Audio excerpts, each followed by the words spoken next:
let's see, something for the YouTube people. So because there's a very real chance that I will be without power for, I don't know, according to the people that live here, like 6 months. Uh, I'm gonna try to get this episode up early.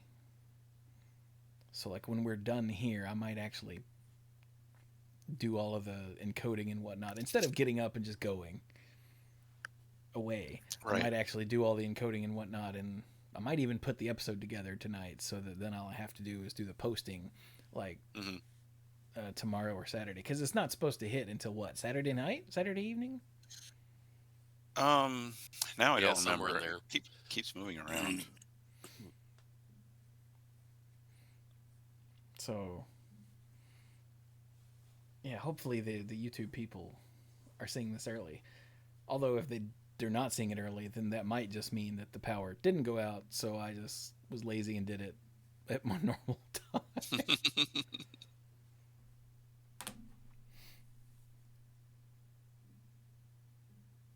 Wouldn't really mind if the power went out for a couple days. I need to get back to reading the Dresden Files. Yeah. I made it past the big overhaul where everything changes, where the book is named Changes, weirdly. And then I read the next one, and then I stopped because I read 1, 2, 3, 4, 5, 6, 7, 8, 9, 10, 11, 12, 13 in a row. And I was like, I gotta get away from this for a bit. And then I just never went back. So if power goes out, probably start reading. What is that? Cold Days. It's the next one that I haven't read. Bill told me 2 are going to come out this year. And I said, 2 what? He's like, 2 more books. I'm like, full-ass books? He said, yeah. I was like, oh, last one I have is Battleground. He said that was the last one. Yeah. I went, oh, okay, good. I'm caught up. Are they new books, or are they reissues of things that have been No, they're new books. Past. Oh. Yeah. Oh, hey, Jay Spencer's in the chat. Hey, how do we sound? Oh, wait, we're recording. Tell us how we sound, once everyone introduces themselves. Anyway, all right, here we go.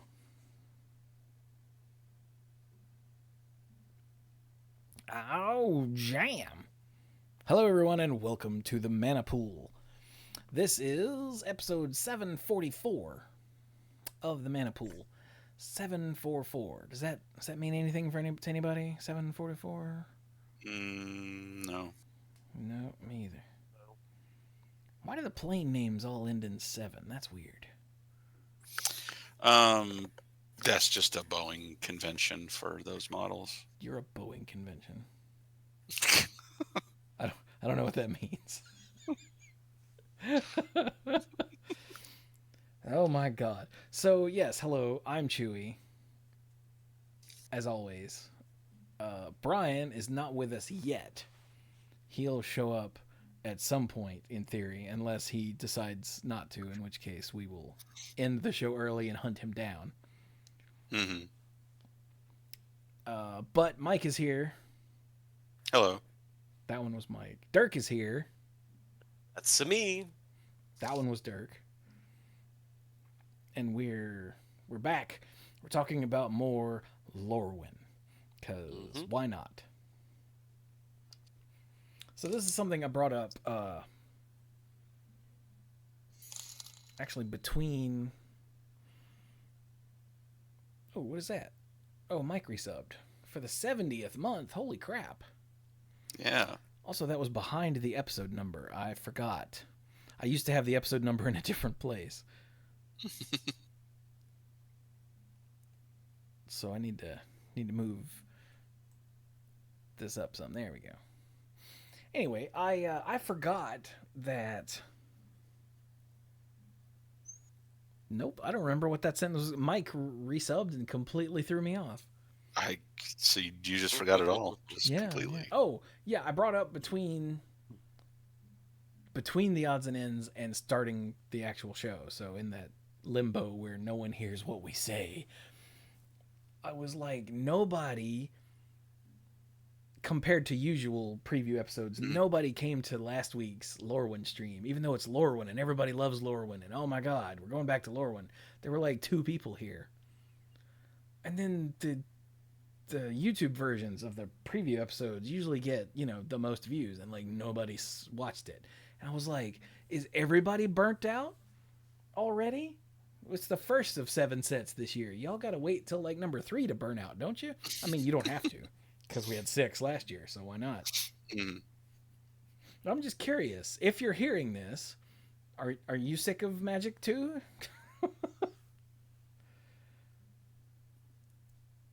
Just, drop a comment or say something in the Discord or something. Also, don't forget, we're on the social medias. You should follow me on BlueSky. It's the Manapool dot whatever. What is it? bsky.social, I think. But it's the Manapool. Everywhere there could be us, that's us, it's the Manapool. Branding is very important. We're not that bar is it in Australia somewhere? I can't remember. We're not affiliated with them. There's also a card shop in the Midwest somewhere.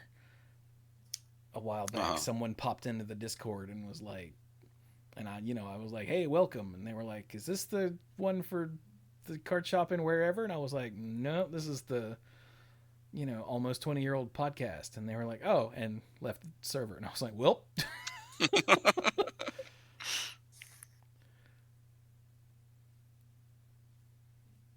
So yeah, we're unaffiliated with them.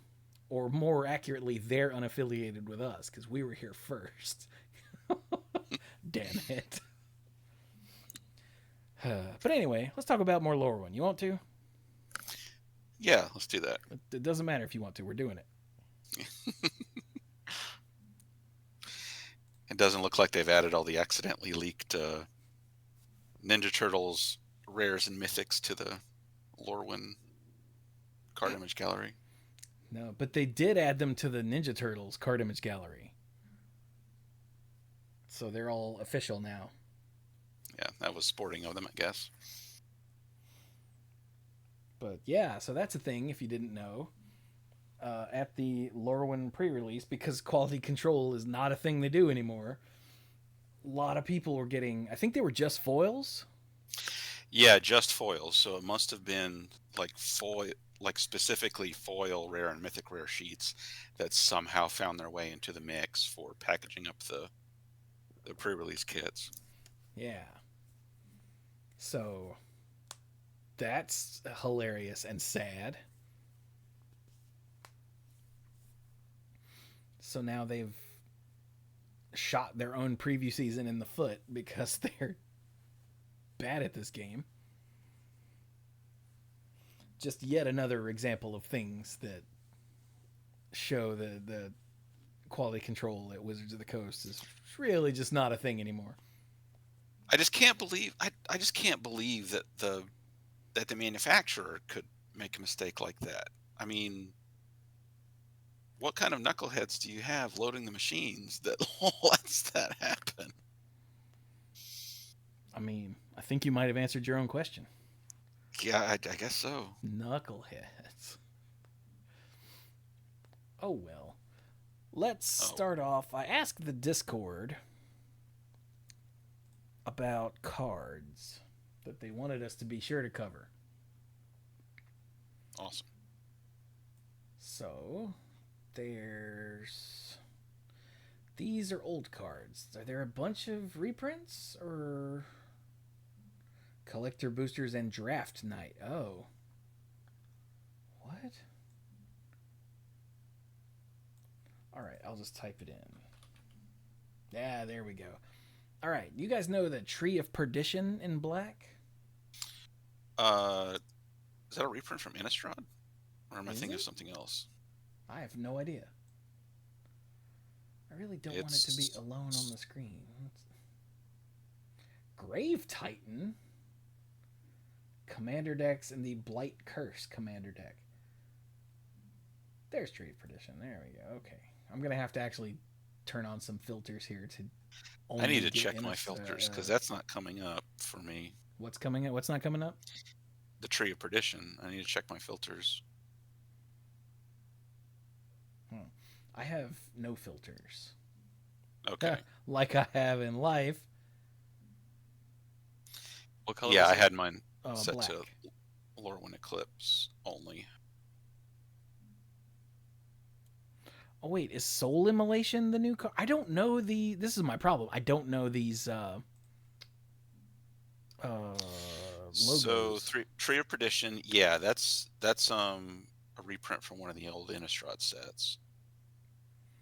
Okay, is Soul Immolation the new card? Let me look.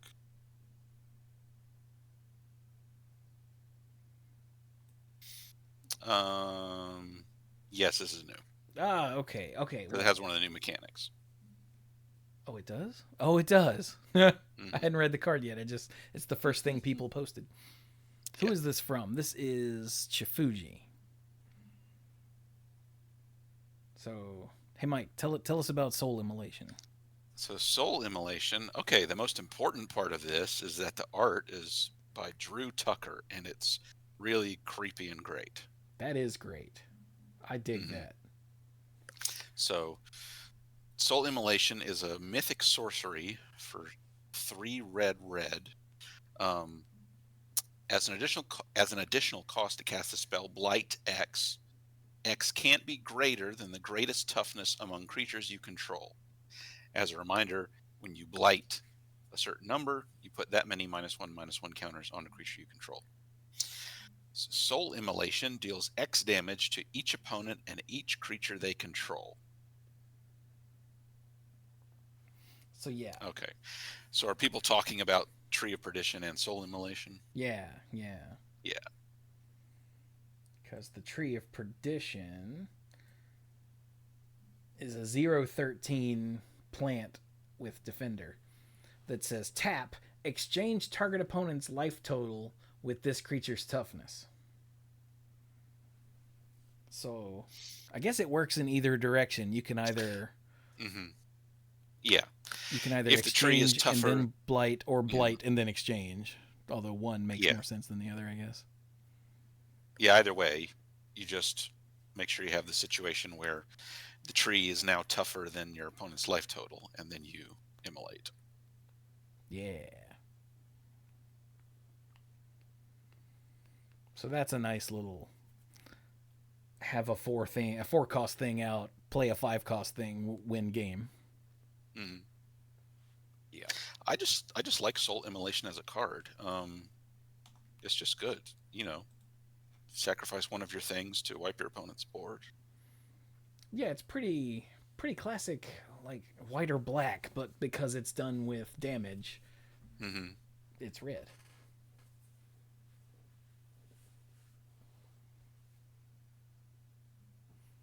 But yeah, that's a fun one. Yeah, awesome.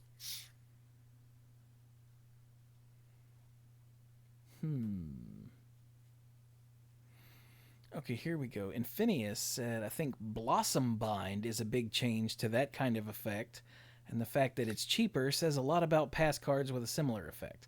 I don't know what that means. Blossom, nothing shows up for Blossom Bind. Is that what it's called? Oh, it's one word. That's why I didn't. Yeah, Blossom Bind. It's blue. Blossom Bind. Oh, it's a common. Hey Dirk, you wanna read that for us? Sure. So Blossom Bind, for 1 in a blue, it's a it said common aura enchantment. It says enchant creature. When this aura enters, tap enchanted creature. Enchanted creature can't become untapped and can't have counters put on it. Ooh. So it's blue removal. Oh, excuse me. So it's blue removal. What was like this before that was more expensive? Things that also tap the creature, they might cost 3, especially if they had some other effect. Things that only cost 2 might have to target a tapped creature. Sometimes those would have flash to kind of make up for it, a targeting restriction.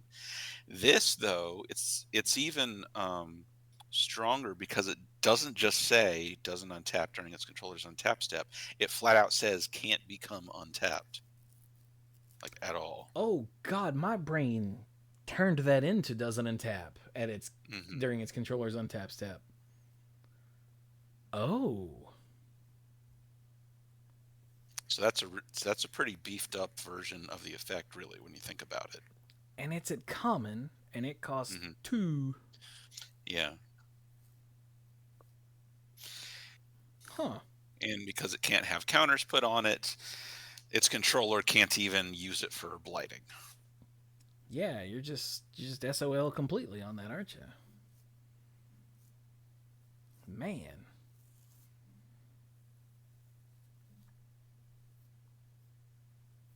And it costs 2?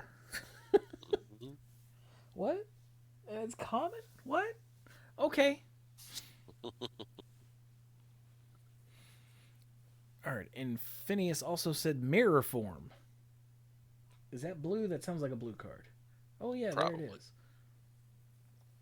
It said mirror form more for what it doesn't say. 4 blue mythic instant. Each non-land permanent you control becomes a copy of target non-aura permanent. You see what it doesn't say? I'm gonna guess it doesn't say non-aura non-land permanent. It doesn't say until end of turn.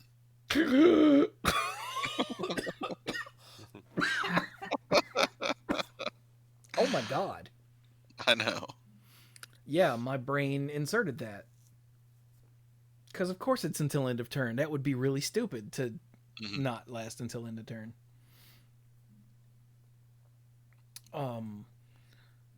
Oh.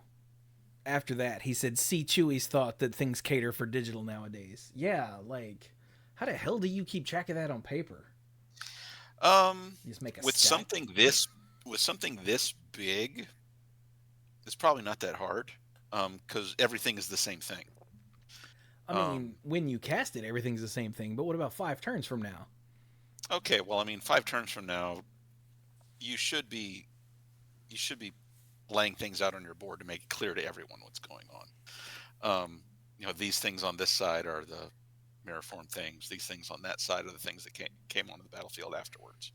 Anyway, if anyone asks you, hey, what is this? You have to be able to answer. And if anyone asks you, what order did these things come into the battlefield, you have to be able to answer. That's free information. That's something that you should be keeping track of anyway, especially for something like this. It's not that hard just to physically lay things out set on the field to keep track. Look at Mike having faith in humanity, especially Magic playing humanity. Well, I haven't played a game in person in a long time, so I'm thinking about this through rose-colored glasses, I guess. Okay, there we go. Good Lord, that doesn't say till end of turn. That...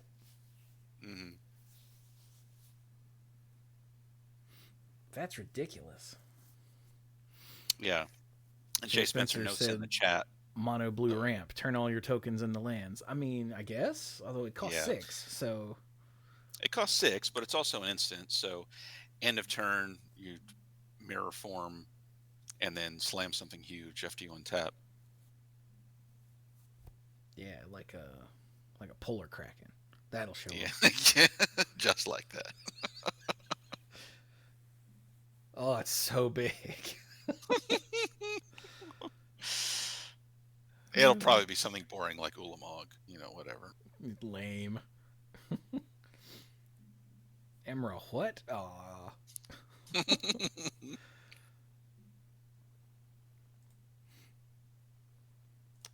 Nope.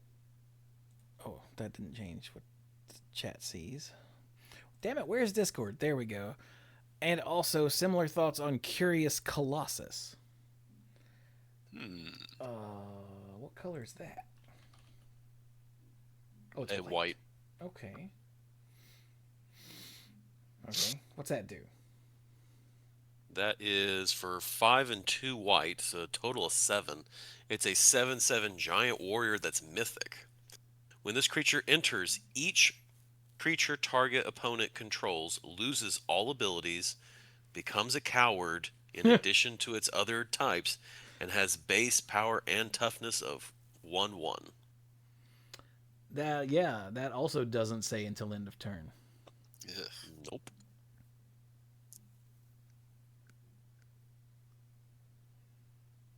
Wow.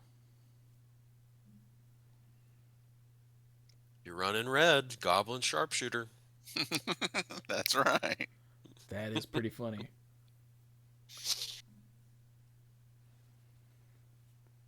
All right, I play my Curious Colossus. All your stuff becomes gosh. 1/1, and then I tap to kill that one, and then tap to kill that one, and tap to kill that one, and tap to kill that one, tap to kill that one. I'm just saying, it's like, oh my gosh, this is an incredible, because Progenitus. This makes Progenitus become a 1/1, and it loses all abilities. Yes, it does. What Jay Spencer said, Sharpshooter is a special guest card in the set.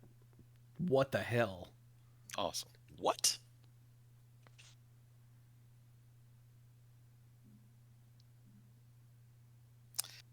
And Chewy, I don't know if you have, since you said you turned off all your filters, I guess you can see the Fable frame version of it. Yeah, that's pretty cool.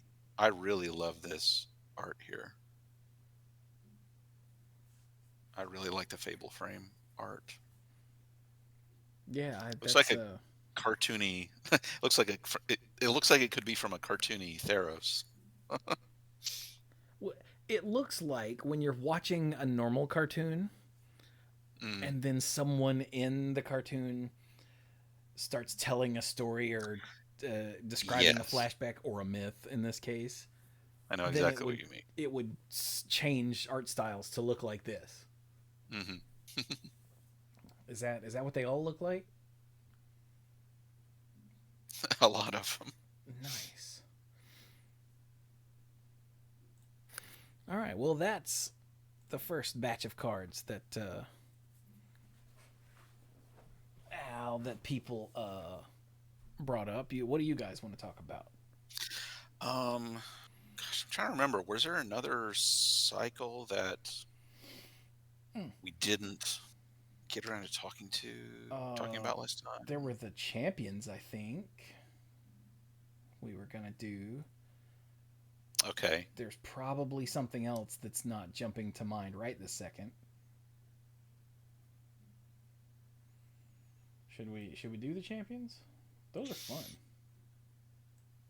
Yeah, I think we only touched on one of them because the one that was in the whatever. That's right. Was the mechanics article? Yeah. Was that champion of the Klaken that was in the mechanics article? I was actually just scrolling through them, going, none of these look familiar. No, was it the elf one? Champions of the Perfect? Yeah, I think it was the elf one. Oh, okay. I don't know. I closed the mechanics article yesterday finally, so I don't actually know. Oh, look, here's the mechanics article. It was scroll. Oh yeah, that's right. They used the Champions of the Perfect as the example of Behold. That's what it was. Yeah. It's because they were being used as an example of Behold. Which is what? Oh God. There's a fighting game where a character yells out, "Behold." Is it Cyclops? I think it's Cyclops. When he does his regular ass optic beam thing, not his like super move. Or maybe it is a super move. Or maybe it's not Cyclops, because no, he says optic blast. Yeah. Oh, it's gonna bug me. If anyone knows, please let us know. Bridget, Sig, we did those last week. At least the returning people, not everyone.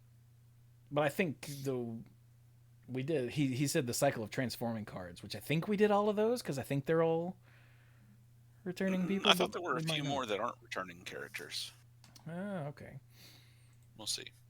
Oh well. Well, let's do this. Let's do some champions. Yeah. Anyway, so in broad strokes, the champions, they use this behold mechanic. They're all a callback to the champion mechanic from original Lorwyn block. And I know we talked about this a little bit before, but that mechanic was, okay, when you play this creature with champion, you can exile another one of a certain type that's on the battlefield, and then it comes back when your champion leaves play. Basically, like flavor-wise, it's kind of one of your creatures is becoming this, super awesome champion version of itself. Now, these champions in Lorwyn Eclipsed don't use the champion mechanic. They use the behold mechanic. So that means you get to use either a creature of the given type that's on the battlefield, or you can reveal one from your hand and use that. So you Ooh, don't it actually doesn't have to be a creature. That's right. It doesn't have to be a creature, and that's a good point, because the original champion mechanic did not require a creature either. Oh, You it did. could Oh, use, yeah, because you could you get could rid of use your own Mistbind bitter Click to get out from blossom. under your bitter blossom if you're running low on life. Yeah. Oh, I'd forgotten about that. Yeah.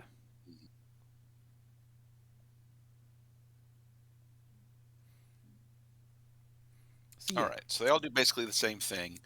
You play them. You have to behold a creature of a certain type, and when the champion leaves the battlefield, you return the exile. Sorry, not creature. It's the something of the given type. And when the champion leaves the battlefield, you return the exiled card to its owner's hand. Yeah. So And it's an the white additional one, cost. I think the an additional original was cost. the original champion cost? It was just a triggered ability when it entered the battlefield. That's what I thought. Yeah, okay. Yeah, so this is a little more restrictive in that way. Yeah. So the one in white, the champion of the Klaken, looks for Kithkin. It is a Kithkin Knight. It costs 3 and a white for a 4/5. It has flash. Ooh. And as an additional cost, you have to trade in a Kithkin. And other Kithkin you control get +1/+1. Seems good. Yeah. And then when this leaves the battlefield, you get that exiled other Kithkin back to your hand. Oh, it goes back to your hand regardless of where you got it from. Oh, okay. Yes. That's important. Another difference between this and the original champion mechanic. Yeah, because the game doesn't have a built-in way to know whether that exiled card, to track whether that exiled card came from your hand or came from the battlefield. So you can't just say put it back, to wherever you got it from. Yeah. The rules just don't work like that. And I guess they didn't want it to be a cheap way to get something from your hand onto the battlefield. Yeah, well, like if you've got some expensive thing in your hand, you can behold it and then sacrifice the champion or something to get it. Ha! Yeah, that would have been silly. And let's just not deal with that. We'll just have it go back to their hand. That's my guess anyway. Yeah. Nobody works at Wizards of the Coast anymore except for the designers. So them I trust more than literally everyone else. But yeah, this is nice. Like it's not ridiculous. Like it's a 4/5 for 4, and it's a Kithkin Lord. Hey. Yeah. Seems pretty good. And look, it's on a bear. So does that mean that that's a 2/3 Kithkin riding the 2/2 bear? That makes sense. Mm-hmm. I don't know. That might be a 2/3 bear. It looks pretty serious. That's true. Look at that ass. Oh, I'm sorry. I'm not sorry. I mean, what? All right. Hey, Dirk, you want to do the blue one? Sure. Champions of the Shoal. My bad. For 3 and a blue, it's a 4/6 rare merfolk soldier. As an additional cost, behold a merfolk and exile it. Yep. Whenever this creature enters or becomes tapped, tap up to one target creature and put a stun counter on it. Ooh, When that's this, ooh. Wow. Ooh. That's gross. And it's a 4/6. Man, I like that.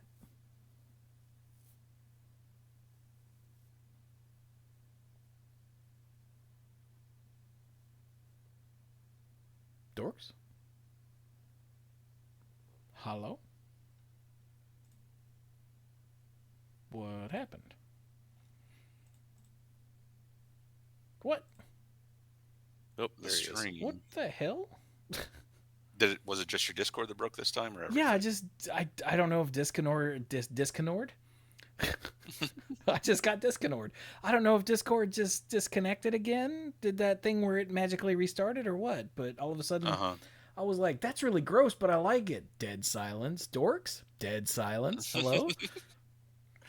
Is the stream and the recording still going? Yeah, everything's still Okay, going. cool, I have 0 dropped frames. I don't know what's going on. nice.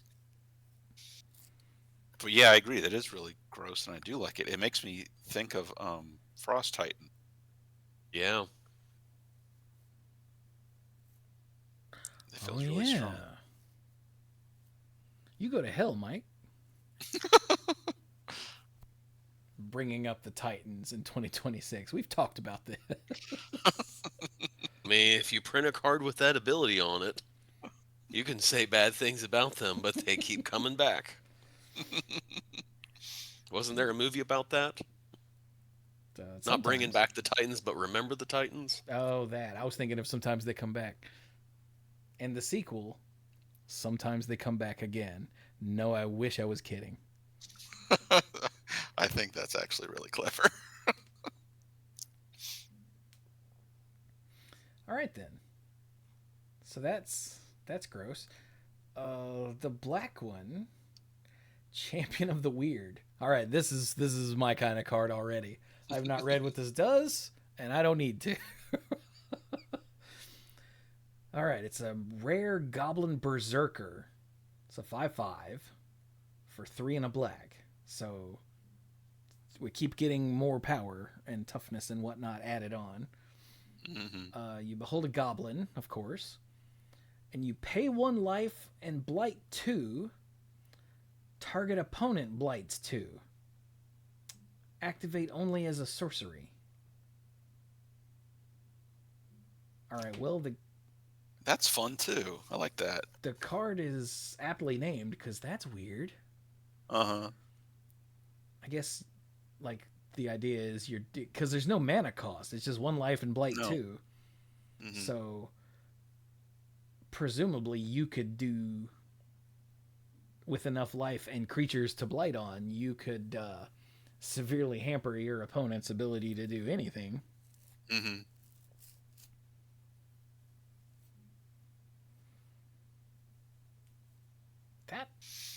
And when it leaves, you get the beholded thing back. That's all. That's on all of them. Right. And I like that in the art he's got 2 like hornet's nests that it looks like he's probably going to throw at.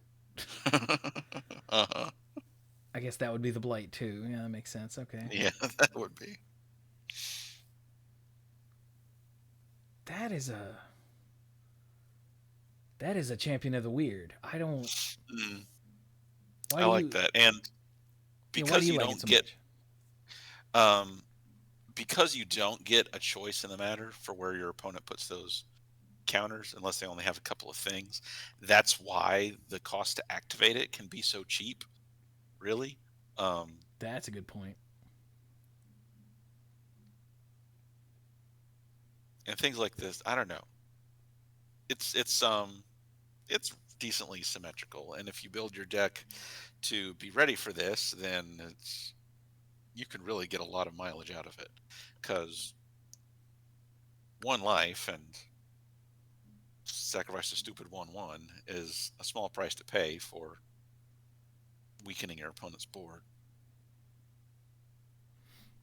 Yeah, I think the fact that it's you pay a life and blight 2 to get your opponent to blight 2, like it's because everybody gets a choice on where they're blighting.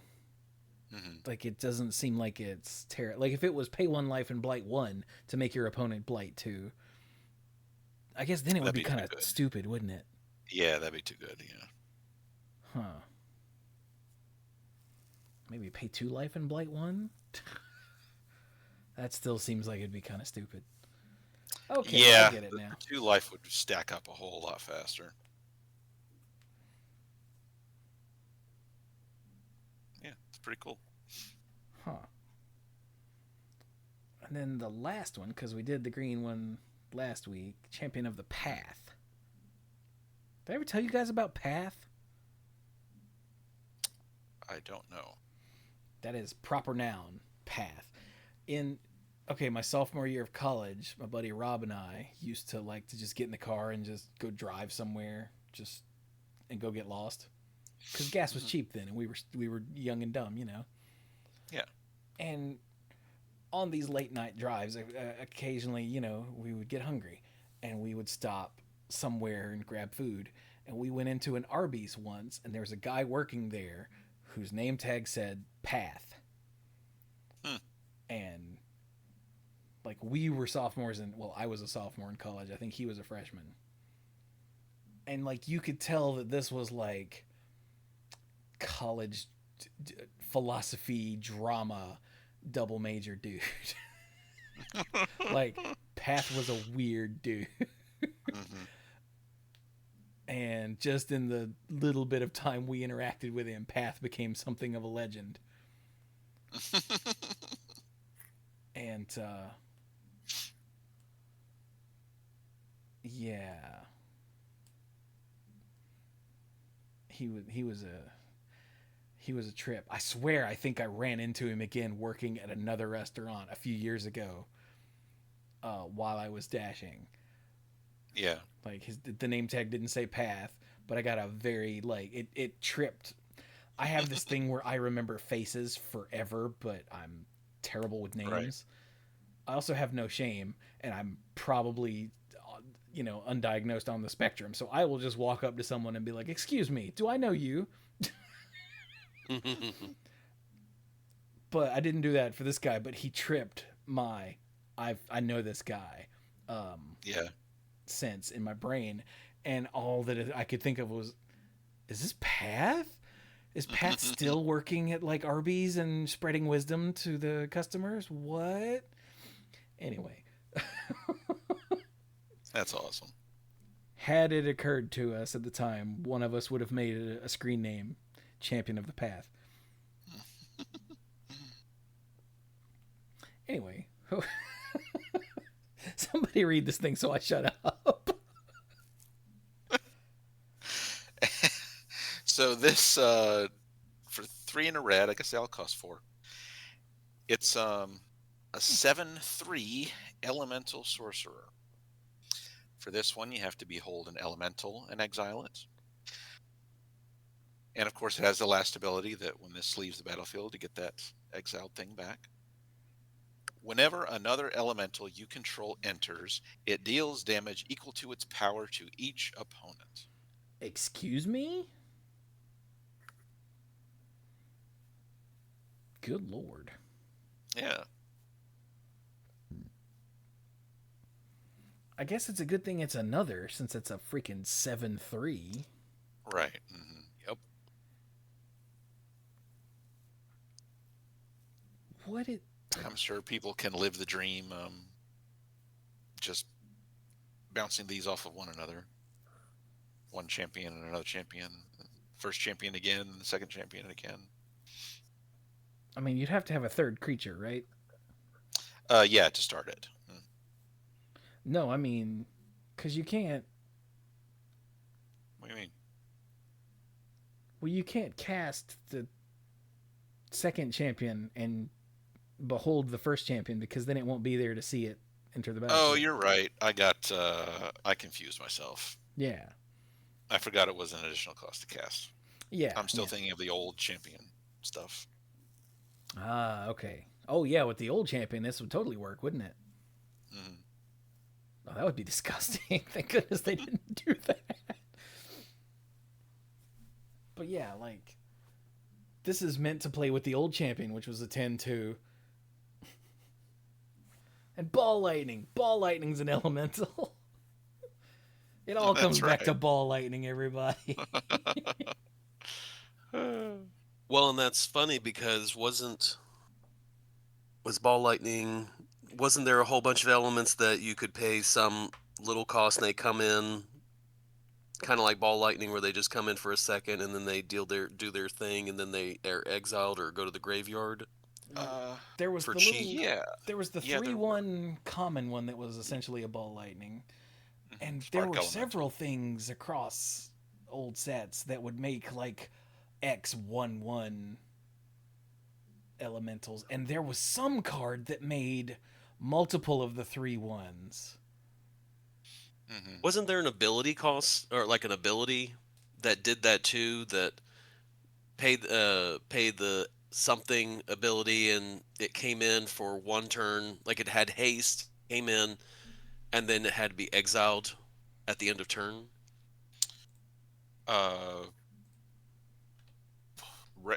Not raid. What am I thinking of? I want to say it was like a Rakdos or something like that ability. It's kind of like that. It was one of the Mardu mechanics from Khans of Tarkir. Okay. Gosh, what was it called? Dang it. Because I feel like that was an elemental. There've been too many. Yeah. It's not raid. Raid was the one that checks to see whether you attacked and then it does something. Dash.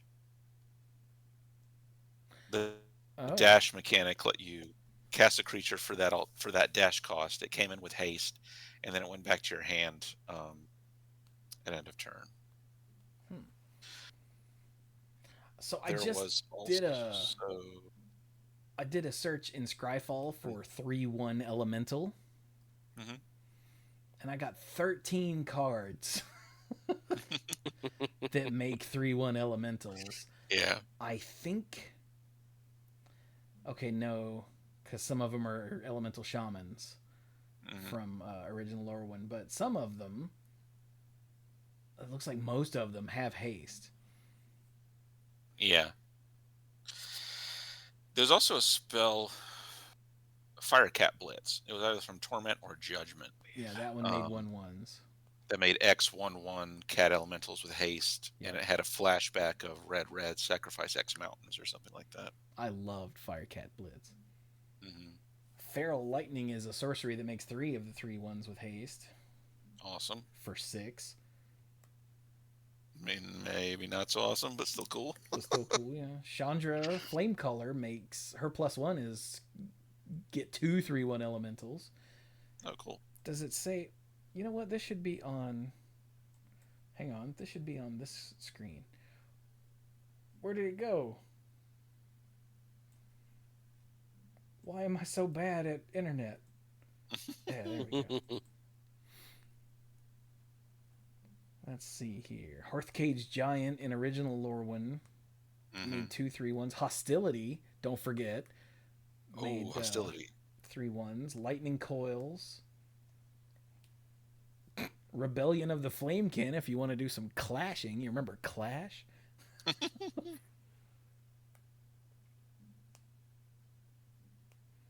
And Valduk, Keeper of the Flame.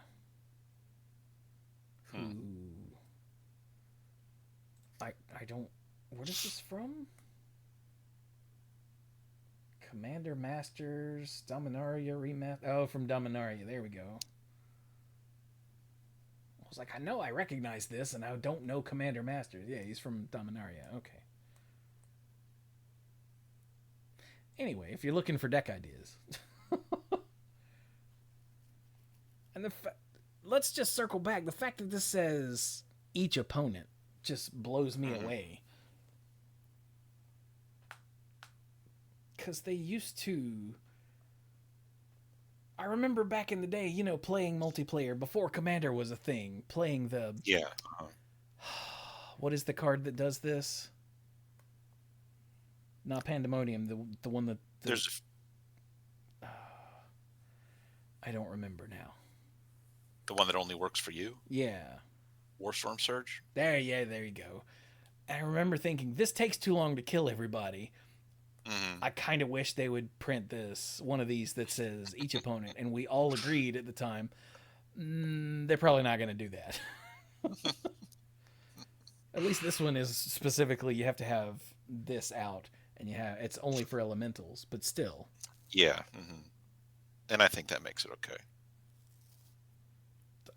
There's a lot of elementals with giant powers for the cost, though.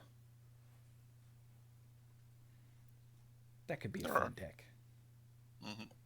Can I make this my commander? House rule. It's a commander now. Shut up. It's a commander. Shut up. And then, yeah, Champion of the Perfect, we did. Which is whenever you cast a creature spell, draw a card. And it's a 6/6 for 4. So, Oh, yeah, we should mention the Formidable Speaker. Why is that here? Oh, because it says World Champion on it. Okay. World Champion 2009. How long has this been waiting to get printed? Is that 2009? Really? That's what that seems to say. XXIX?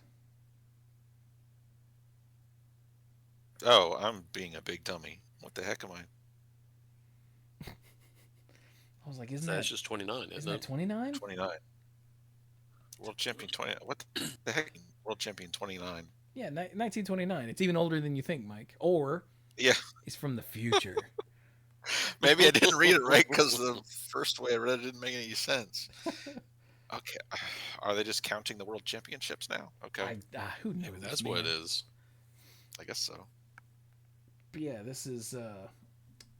I'm going to horribly screw this up because I don't know if I've ever heard his name said out loud because I don't watch coverage. Jean-Emmanuel Depraz. Depraz?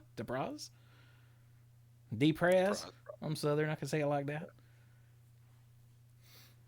Oh, well. It's the Formidable Speaker. Derek, it's an elf. You should read it. The Formidable Speaker? Yeah. So the Formidable Speaker, 2 and a green. It's a 2/4 elf druid that's rare. When this creature enters, you may discard a card. If you do, search your library for a creature card, reveal it, put it into your hand, then shuffle. And for 1 and a tap, untap another target permanent. So yeah, this is the World Champion design card that they've gotten back to making again. So that's cool. Yeah, it's pretty cool. It's like most of the World Champion cards. It's a small utility creature that does something somewhat ridiculous. Which makes sense, because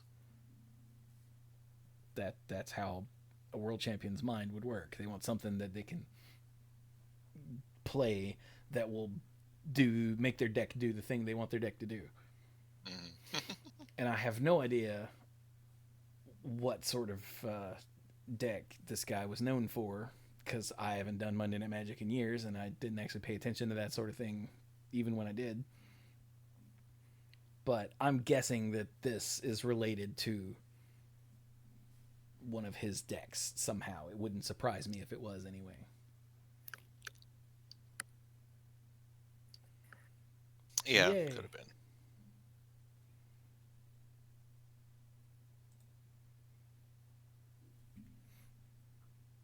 You think Brian's going to show up? I just realized what time it was. At this point, I don't know. Probably not. He's probably just decided to relax at home. So usually he would send us a message to tell us that. Mm-hmm. Oh well, I'm just curious. So, I guess we should check the transform cards, huh? Mm-hmm. Yeah. Okay, we did Brigid, we did Sig. What about Irdu? What does Irdu transform it? Oh, was that the other thing we were gonna do? Was the elementals? Are there elementals? No. I think Irdu was the example in the mechanics article. Oh, is that what it was? Oh, So okay. we did talk about that one specifically. No, I But don't think we did. I think we skipped think over so? it because it was Convoke and like this is done. Or did we? Oh yeah, we did. We talked about that one. Okay. Oh, you're okay. No, you're right. It was the example of Convoke. Yeah, but I think because the backside, I'm pretty sure we talked about this too. Mm-hmm. All right then. So we did Oko, we did Sig, we did Ashling, we did Grub. Who is we did not do Tristan. Come back, Ashling, Grub, Brigid, Oko. God, the fact that both sides of these are in the card image gallery separately drives me up the wall. Yeah, that's confusing. I don't know why they did it that way. Okay, so the only one we didn't do is Tristan. Oh, okay. It looks like to me anyway. Yeah. So Tristan, Callous Cultivator. That's a fun name. For 2 and a green is a 3/4 legendary elf druid that is rare. Tristan has Death Touch. When this creature enters or transforms into this side, mill 3 cards. Then if there's an elf in your graveyard, you gain 2 life. Oh. I get it. Cool. Callous Cultivator. Okay. And at the beginning of your first main phase, you may pay a black. If you do, transform Tristan. And Tristan becomes Tristan Penitent Color. Oh, Callous Cultivator, Penitent Color. Is this going to make you sacrifice something? Oh, okay. It's a reverse. So on this side, still a 3/4, still has Death Touch. Now it's black. Whenever this creature transforms into this side, you mill 3 cards. Then you may exile an elf card from your graveyard. If you do, each opponent loses 2 life. And at the beginning of your first main phase, you can pay a green to transform Tristan. That's neat. I was like, if you have an elf card, you're going to have an elf card forever. So that's silly. Oh, okay. I get it now. Yeah. So you're milling cards either way. And then if there's an elf there, you can gain life. And on the other side, if there's an elf there, you can exile it to make everyone else lose life. I do like the way that works with the names. Not gonna lie. Mm-hmm. Nice and simple though, not much else going on. Yeah. Since it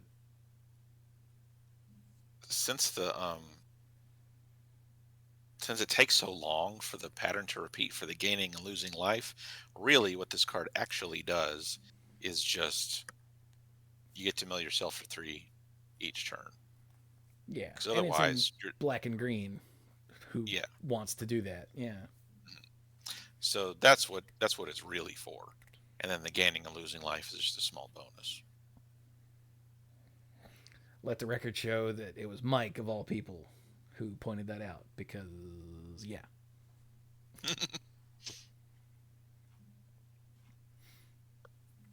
Also, why does Exotic Orchard show up when I typed in flavor text?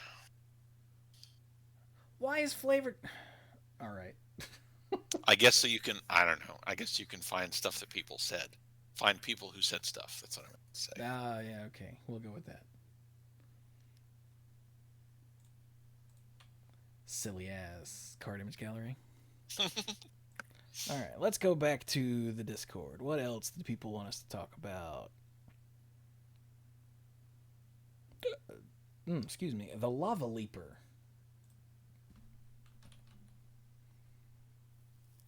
Oh, yeah. Wait, did we do this already? No. Oh. flaming jackalope. Pretty much, yeah. Okay, well, somebody tell us what a lava leaper does. Well, Lava Leaper for 3 and a red. It's a 4/4 elemental that's rare. All creatures have haste. Not yours, not mine. All creatures have haste. Whenever a player taps a basic land for mana, that player adds 1 mana of any type that land produces. No. Any type that land produced. Oh, produced. Which doesn't sound like a lot, but if you like have a land that can tap for a red or a green and you tap it for a red, you have to get another red. You can't get a red and a green. So it gets you an extra one of whatever it may. Now, if you tap one that gives you a red and a green, you can get either one for your bonus one from the Lava Leaper. Yeah. That's just important. Mm-hmm. So I know Brian would hone in on this. This is much more of an old-fashioned, like truly symmetric. It is, card design. yeah.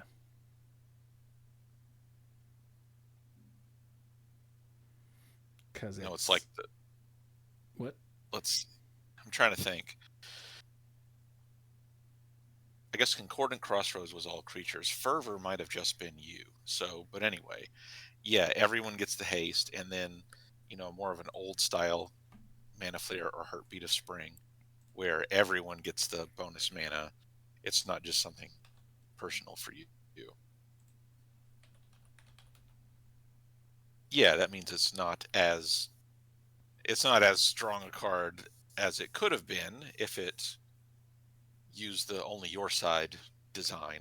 But if it was the, only you get this bonuses, then it also couldn't be a 4/4 for 4. Right. It probably couldn't cost 4 at all, and then it just wouldn't be a compelling card if it cost more than that, in my opinion. Because if you have to make something cost like 5 or 6 to start getting, the haste and bonus mana from it, I mean, it's kind of late in the game for that stuff. Stuff like that is much more exciting earlier in the game. Yeah. And giving it to everyone is a fair trade-off. It's got that, well, you get the all creature, assuming you're playing this somewhere close to on curve, you get this thing, and anything else that showed up this turn has haste. Mm-hmm. But your opponents get the extra mana before you do. Right. Which always could lead to that feel bad moment of it gets back around to your turn, or before it gets back around to your turn, the last person in the rotation goes and kill your Lava Leaper. Like, damn it. Yeah. Because if you put it in the deck, you've probably got something more ridiculous to do with it.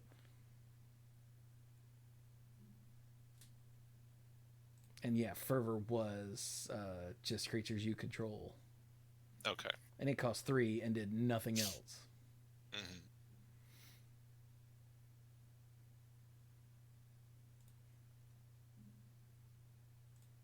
Yeah. All right, what else did people want us to talk about? Oh yeah, Stout Arm. Oh, there's another Stout Arm. Yeah, Bree of Clan Stout Arm. Mm-hmm. That's multicolored. Do what? Was it multicolored? Yeah. This one's cool. For 2 a red and a white, it's a rare giant warrior. So for 4 mana, she's a 4/4. Legendary giant warrior. For 1 a white and tap, another. Now remember, Stout Arm threw creatures, right? Yeah, Brian Stout Arm did fling. Yes. Yeah. Was it just fling? I think you also gained life. Yeah. Okay. So this one, for 1 a white and tap, another target creature you control gains flying and lifelink until end of turn. So instead of chucking creatures, she, gently allows them to fly over and punch things. It's a controlled fling that they can actually survive. And that's not all, though. At the beginning of your end step, if you gained life this turn, exile cards from the top of your library until you exile a non-land card. You may cast that card without paying its mana cost if the spell's mana value is less than or equal to the amount of life you gained this turn. Otherwise, put it into your hand. Okay. So there's a lot of words here, but it's easy to grok. Like it. Yeah. I really hate that Rich asshole named his AI thing that, so that word now makes me cringe every time I say it. But I know it's. But it's still, a word from Stranger in a Strange Land by Heinlein for like deeply understanding, like getting it, is how Rosewater uses it. So yeah, you give one of your creatures lifelink, they fly over, they punch, you gain some life. Beginning of your end step, you can then go down from the top until you hit a non-land, and then if it's cheaper than the life you gain, you just get it. You can cast it for free. And if not, it goes to your hand, which is a nice touch. I like that. Because, she's red, so I was expecting not to go in your hand, is why I'm hung up on that. Oh,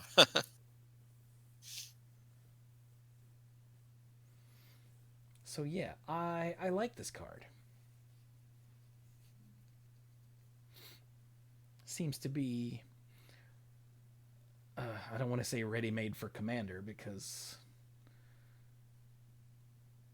they do that with every legendary creature these days, it seems. But this one I can easily see, there are multiple things to build around. Yeah, it is. And I like a design like this much more for Commander, because it's not just, the phrase you use is whenever you draw a card, draw a card. Yep. And I think the phrase I use is whenever you play the game, draw a card. Ooh, I like that better. Yeah. There's something else going on. There's something else you can do to make the thing happen. And because there's some more work you got to put into it, there's some more you can get out of it. You're not just getting a card. You also have the opportunity to be casting more spells for free, which is awesome. Yeah, so they're like different aspects to build around. There's having things in the deck with enough power for the lifelink. There's other ways to gain life in the deck. There's balancing amount of life gain with casting cost of things.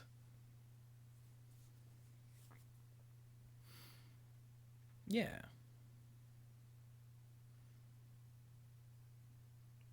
Whenever you play the game, draw a card. I really like that. I don't know if I've ever actually heard you say that. I thought I have before. I don't know. I mean, you might have once, but I don't listen when you talk. No. Oh, and going back just to verify something we'd said earlier, Brian Stoutarm from back in the day, yes, he did the fling. Brian himself had lifelink, and he was the one who dealt the damage from the fling, not the creature. So that's why you gained life from it. Oh, okay, yeah. I knew there was life gain in there somewhere. Also like how my screen set up cuts off the card name literally everywhere on the screen. Thanks, stream. I have it set up like that because the card image gallery doesn't start until like way down here on the screen. This artist, Jesper Acing, he's been doing Magic for a while. I think his style really lends itself very well to a Lorwyn-like world. Yeah. It is very like soft and friendly and pastoral, isn't it? And it's got sheeps. It does. It's a good thing Renee's asleep, or when I said it's got sheeps, all of a sudden I'd have heard.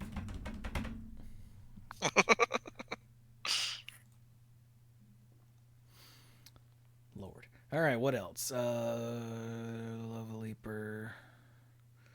We did the Kithkin Lady. We did the incarnations. Oh, here's. Good God, 4 cards from. Oh wait, no. What?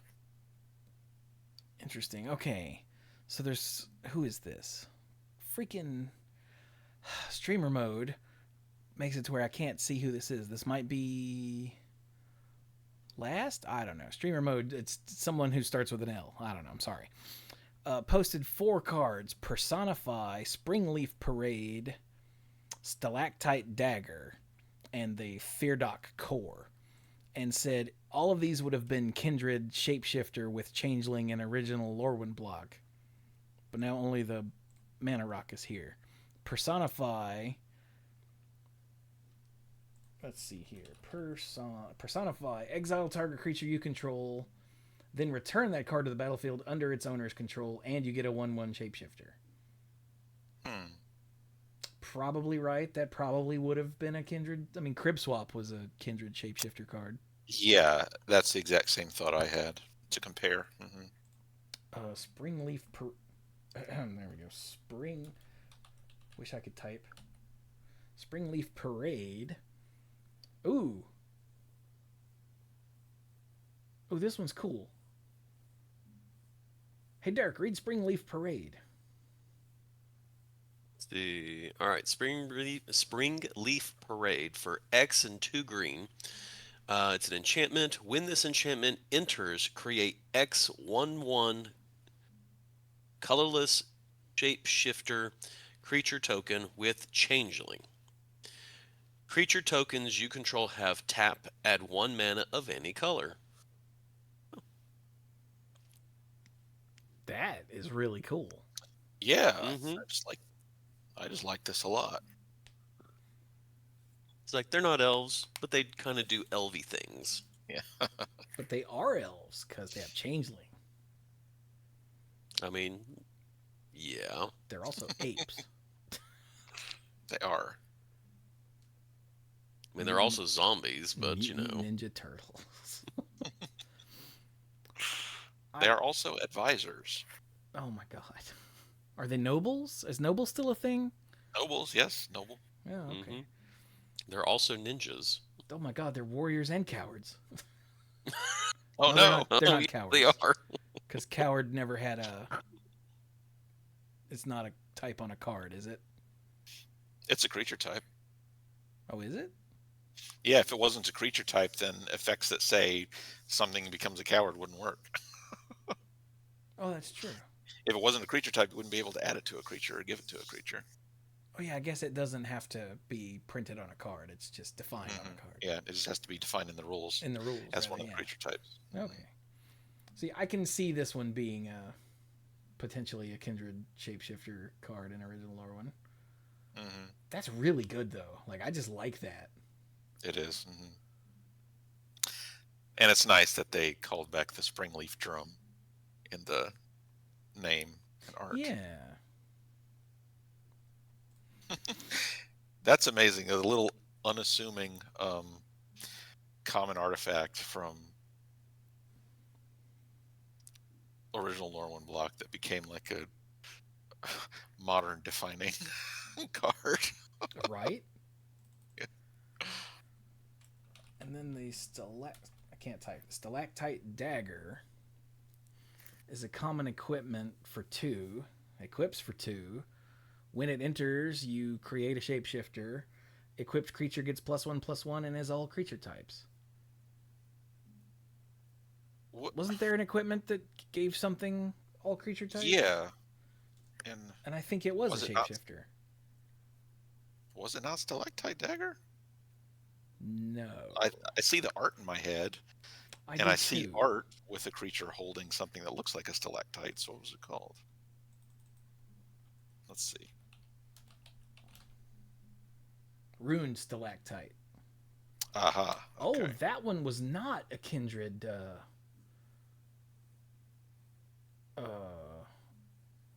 shapeshifter though. So this one probably wouldn't be. Caught you in one there, mystery person whose name starts with an L. I can't win them all, I guess. And then the last one is the what is it? Feardock core. Oh. For 3, it is a kindred artifact shapeshifter. It's common. Taps to add 1 mana of any color. And for 4, it becomes a 4/4 artifact creature.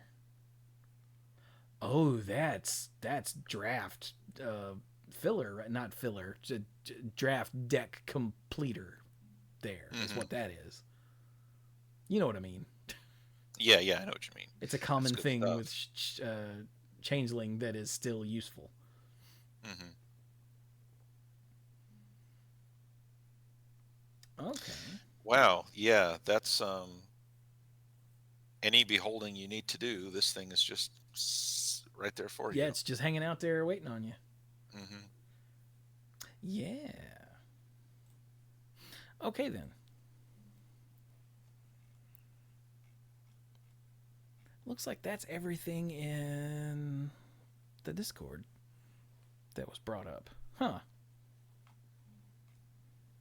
Could have sworn. I guess because so many of these had pictures posted that I just assumed there were more. Right. Did we ever do the Curious Colossus? Oh yeah, we talked about it early in the episode. Yeah, I see Curious Colossus and my brain thinks it's green. And I'm like, we didn't talk about a big green creature. Never mind. We could find one. So, Dirk, you mentioned another cycle of things earlier that we didn't do yet. Well, do you remember what they were? No, I was going through the ones we did do because we did the incarnations. Yeah. We did the first years. Yeah. Only other thing, I don't know if we got all the legendaries. I mean, there's probably so many. Yeah. That it's not worth trying. I don't know which of these are from the set proper. I don't know these freaking expansion symbols. All right, go into filters. Yeah, the one with the big crescent moon and the little ball next to it. I don't know what exactly it's supposed to represent. That's the actual set. Anything else is something. The one that looks like a shield is the commander set. You look like a shield. I'd say I'm only looking at Eclipsed. I'm not looking at commander or special guest.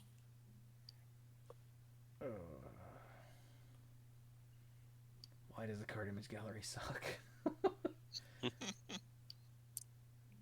I set my filters and then went down to the bottom to lands and the top row of lands, which would, be the ones that are in the set that aren't basic, wouldn't load. Like, thanks a lot. Mm-hmm. Just go down slowly. I think for the most part we covered. There we go. The lands were the pain lands. What, pain lands? What? Isn't the pain lands are the ones where you have to pay life for them to artifacts for them to come into play? Oh no, these are what are shock lands? Shock lands, okay. Yes. Yes, but only some of them are in this set, right? Yeah, you got these are the enemy colors. No? Nope. No, these are the allied colors. Nope. Because there were It's some of both. It's a mix of them. The other ones were printed in another recent set. Yeah, I forget which one. So this finishes them out. Yeah, so you get Blood Crypt, Hallowed Fountain, Overgrown Tomb, Steam Vents, and Temple Gardens. So 3 allied, 2 enemy. Like the way black, Dirk was black like, and "Oh, green these are and the enemy colors. blue no, they're and not. red Oh are no, these are the allied colors. No, they're not. Well, then what?" Well, that's what I was thrown off because I think Overgrown Tomb and Steam Vent are enemy, right? Yeah. Yes. And then the other three are allied. Yes. Yeah, that's what was throwing me off. Like as soon as I saw red, blue, I was like, wait a second, That the doesn't one work. beside is allied. So I had a glitch moment. Oh, hey, Springleaf Drum was reprinted anyway. Hey, Springleaf Drum. Look at that. How about that? That's a good card. And now it's uncommon. Good job, Springleaf Drum. Got a promotion. Moving up in the world. Oh my God! Did you guys see Chronicle of Victory? Yeah, I think I saw it briefly earlier when I was looking around. Yeah, it's in Artifact, It's pretty epic. and it's a big ass tapestry. Yeah. Oh, it even This also says looks tapestry inscription. Yeah, okay. Oh. What's it do, Mike? So it is a mythic legendary artifact that costs 6. As it enters, choose a creature type. Creatures you control of the chosen type get +2/+2 and have first strike and trample. Whew. Whenever you cast a spell of the chosen type, draw a card. So, yes, that. There's a reason it costs 6. Yeah. That big bump and first strike and trample is just a huge board impact. Can I make this my commander? It's legendary. House rule? Huh? That's just silly.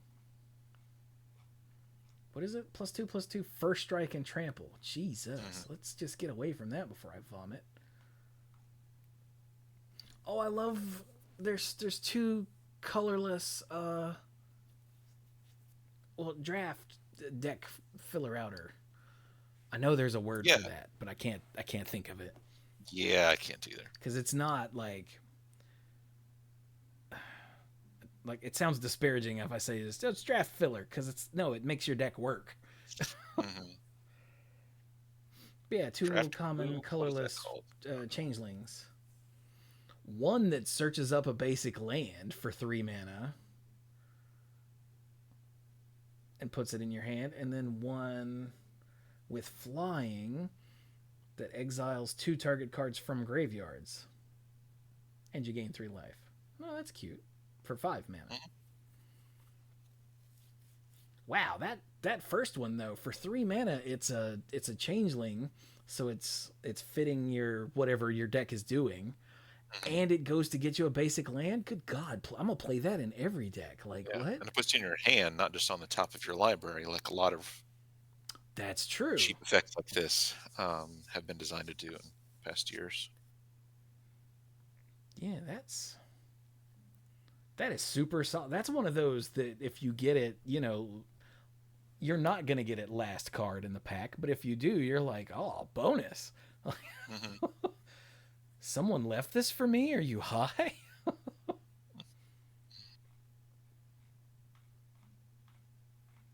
Oh, I should have taken off the art cards.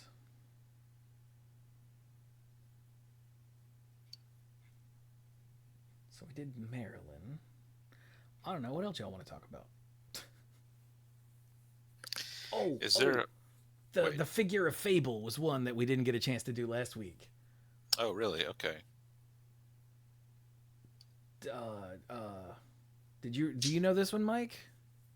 No. I think I saw art for it on Facebook a while ago, but it had a blank text box. They were just this is the new Figure of Destiny. Okay. So read this one, Mike. All right. Well, I brought back Omar Ryan for the art, so that's awesome.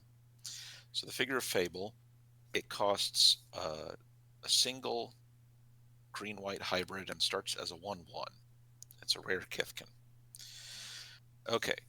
And it has the Figure of Destiny style abilities here. The first one is a single green-white hybrid. This creature becomes a Kithkin Scout with base power and toughness 2/3. That's a good upgrade. Hang on. What So even did if you were the just what did the Figure of Destiny do? Okay, Figure of Destiny Figure was a of Destiny. 1/1 for 1 that became a 2/2 spirit. Yeah. Okay. So this is already nice, because even if you just run it out for basically 2 immediately, that's 2 for a 2/3. That's I mean, a a nice 2/3 rate. for 2 is a freaking Elvish Warrior, which is Yeah, that's good. ridiculous. All right, the second of the 3 abilities for 1 and 2 green-white hybrids. If this creature is a scout, it becomes a Kithkin soldier with base power and toughness 4 or 5. It's a big upgrade. Yeah, so the Figure of Destiny became a 4/4, so it's the same thing +1 toughness so far. Yeah. But it's in green white instead of red white, so that makes sense. Yeah. And the last one for 3 and 3 green-white hybrids. If this creature is a soldier, it becomes a Kithkin avatar with base power and toughness 7, 8. Oh, and protection from each of your opponents. That's silly. It's worth it. Yeah, It's a lot of mana to get there, but it's worth it. So the Figure of Destiny for 6 hybrids became an 8/8 with flying and first strike. Mm-hmm. A 7/8 that your opponents can no longer touch. That seems pretty good. Mm-hmm. Like, they can block it, but they can't, like, oh, we'll kill that. Yeah.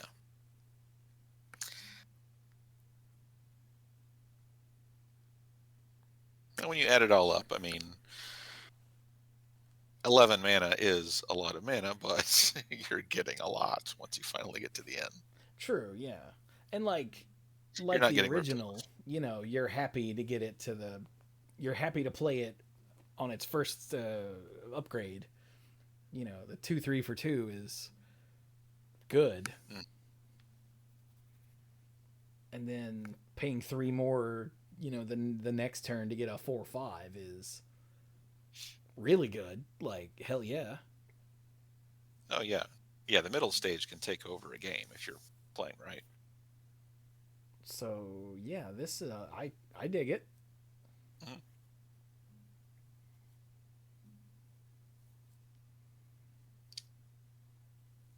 But yeah, that's one that I saw last week, and I was like, oh, I gotta get back to that, and then we ran out of time because it's a callback and it's really good.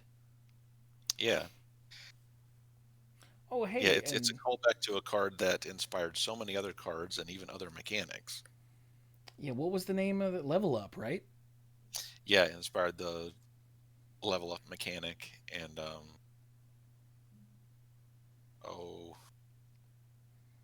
was another one. Damn it, that other one.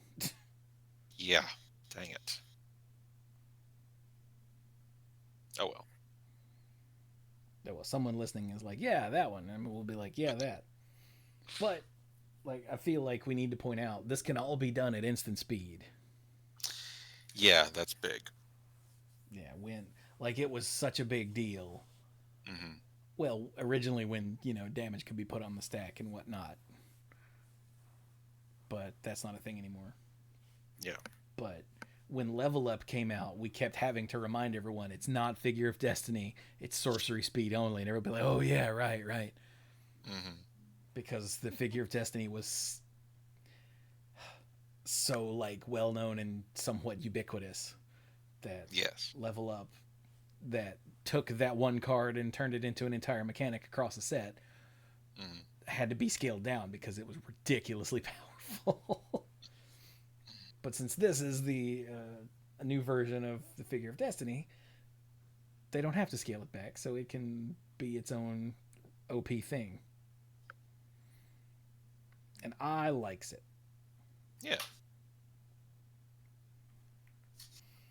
Also, right next to the Figure of Fable is the High Perfect Morcant, which is the leggy elf that I told you I found in the animated the animated GIFs on BlueSky. And I remember when this card was first dropped into the Discord, I was like, I wonder how many feet guys saw this and then went, wait, what?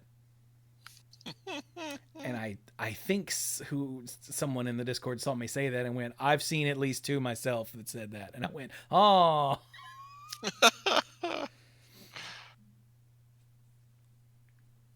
Like, no shame to anyone's thing, but feet guys tend to be a little weird.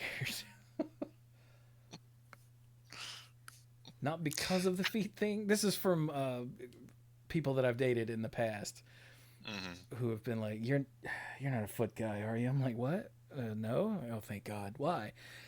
I don't know. Feet guys are just weird. I'm like, because of the feet? They're like, no, like beyond the feet. They're all of them I've ever run into are just weird. I'm like, okay. And then I dated someone like years later who told me the same thing. And I'm like, really? I read recently that it was a The feet guys are weird. well, I've read that several times over the years. I I read recently, and I think this was just someone like speculating as a possible reason or connection, but the the sensory area in the brain for your feet is very close to the physically to the sensory area for something else, and it there might be something where some people don't have as much like insulation between the 2 areas. Oh. But what does that have to do with you liking feet? I wasn't saying something else because I don't know what it is. I was saying something else because it's a big graphic for the main show. Oh man, I figured, but I thought since that would mean you would like your feet touched. I don't know. Oh, okay. Like I said, this was just speculation on this person's part. Interesting. Welcome to the feet episode of the Manapool. For anyone listening to the audio version, go look at the art on High Perfect Morcant. Like I said, she's a leggy elf chick, and then you get down to the end of the feet, and there's like instead of toes, there's like 2 hooves. Because she's got like the full, sexy lady foot, and then at the end, it's got like a cloven hoof type of thing. Not even where hooves would be, because that's where you put the weight. But she's got like a whole foot, and then the cloven hoof at the end, and I'm like, that's weird. It kind of reminds me of like ninja footwear where it has like the string goes right up between the foot pads. Yeah, sort of. And so like it kind of looks like it boots. splits the foot in half. Like the toe is in half. Yeah. Tabby? It's Tabby. TABI, right? Uh-huh. Yeah.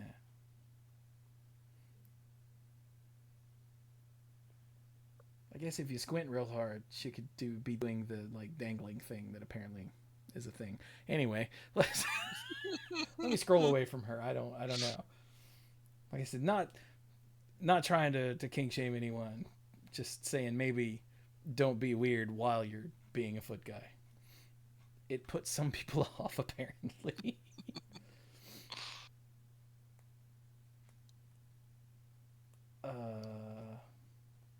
So there is a cycle of 2 color kindred commands.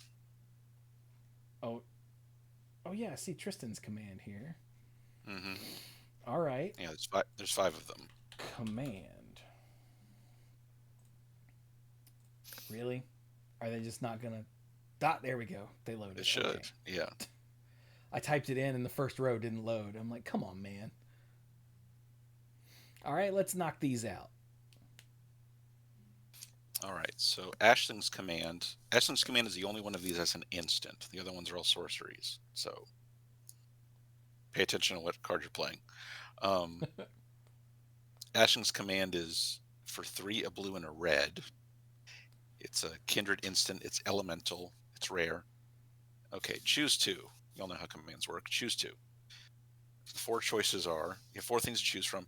Either create a token that's a copy of target elemental you control, Nice. or target player draws 2 cards, Nice. or Ashling's command deals 2 damage to each creature target player controls, Okay. or target player creates 2 treasure tokens. Huh. Okay, so what Yeah, what I those are always good like to choices. do with commands is just figure out what are the 2 defaults. And I think the 2 defaults are 2 treasure and 2 cards. Yeah, if you have nothing else to do, yeah. And then you can, use the AoE damage or the token clone thing as needed. But Mm-hmm. the default settings are draw 2 cards and create 2 treasures and target yourself. Yes. Should probably do that. Yeah, probably. So that costs 5. That sounds right. Yeah. Oh, and it's an instant. Yeah, that's okay. So, Dirk, you want to do Bridget's command?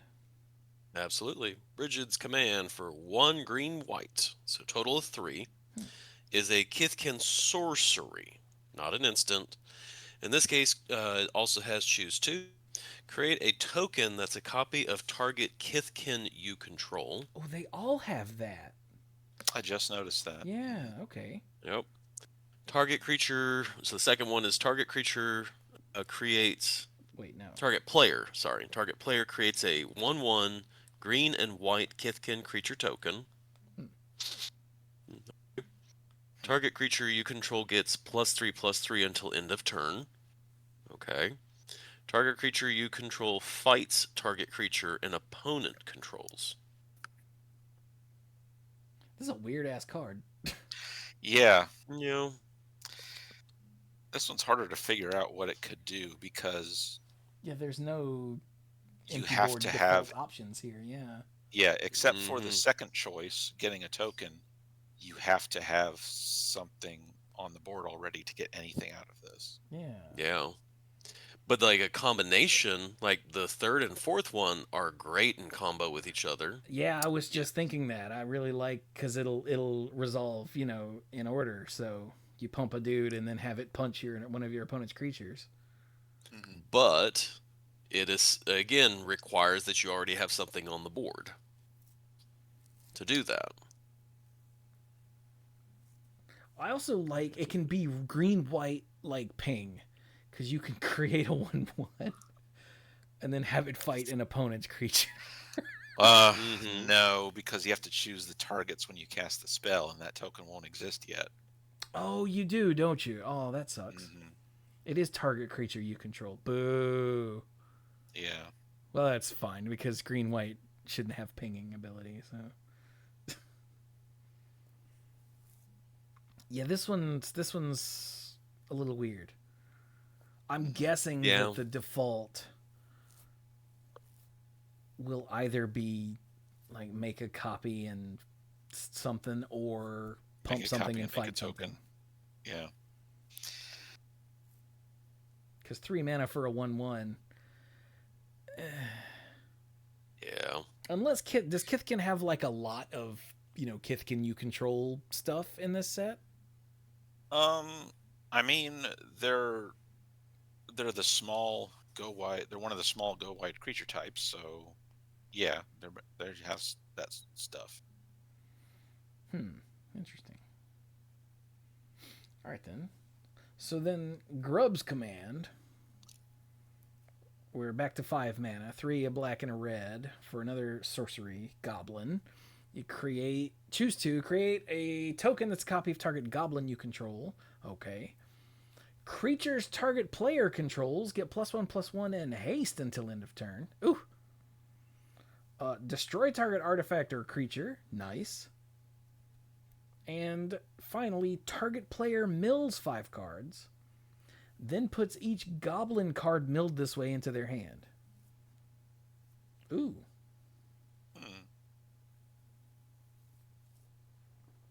Huh. This is another one where you need stuff going on, but I would... I guess if Yeah. you have a board, it would be pump your stuff and blow up an opponent's creature, and if you don't, it would be blow up an opponent's creature and mill 5 and get goblins. Yeah. Is my thought process. Yeah. And because you do stuff in order, if you create a token copy of one of your goblins and choose the +1/+1 haste mode as well, then the token copy you created will get the benefit of that. Oh yeah, it's true. And goodness knows there are just an assload of useful goblins. Like just in general. That's fun. I like this one. It's still not as, obvious to use as Ashling's command, but blue-red players, they don't do thinking so much, so it's fine. Unlike goblin players, who clearly do all the thinking. Something wrong here. Yeah. Someone read the next one quick. All right. So Sig's command is the merfolk one.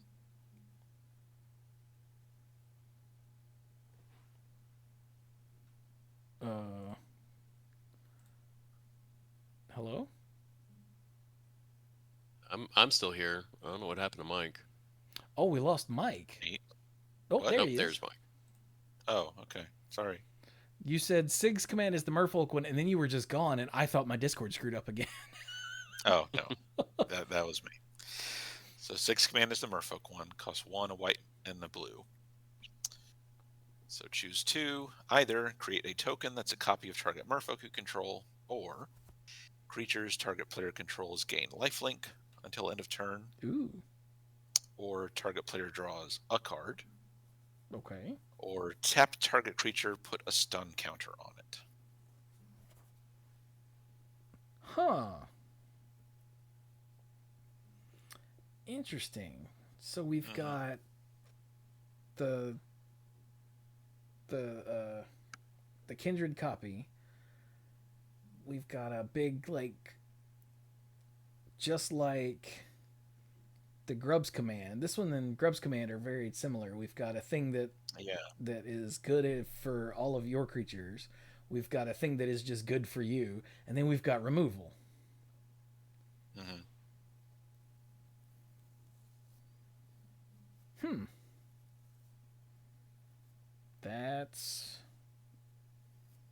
That's pretty neat. I like that you can just draw a card on the end of any of these other effects, and for 3 mana, they're all completely ridiculous. Yeah, it's good. Like, tap a creature, put a stun counter on it, draw a card for 3 mana. Yeah. Sure, it's sorcery speed, but that's still solid. All your stuff gains lifelink. Draw a card. Yeah, there's the reason we call that the magic words. Not just like abracadabra, framming on the Jim Jam. No, but like the magic with a capital M, the card game words. Draw a card.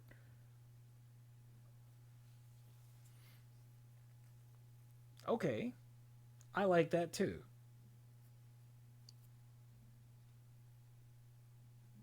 Still think Ashling's command is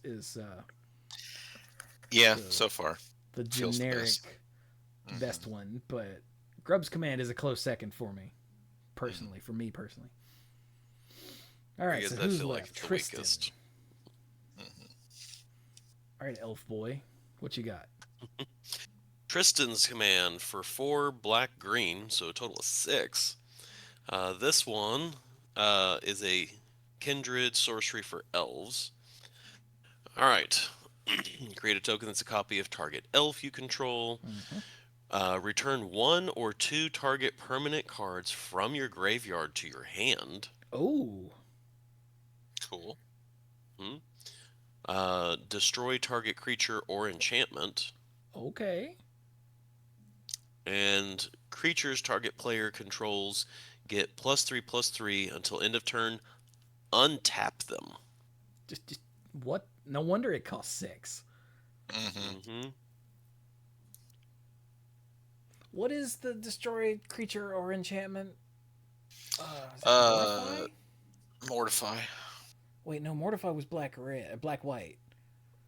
Yeah, but that's that effect. Oh, what was the black green one? Putrefy, artifact or creature. Ah, okay, yeah.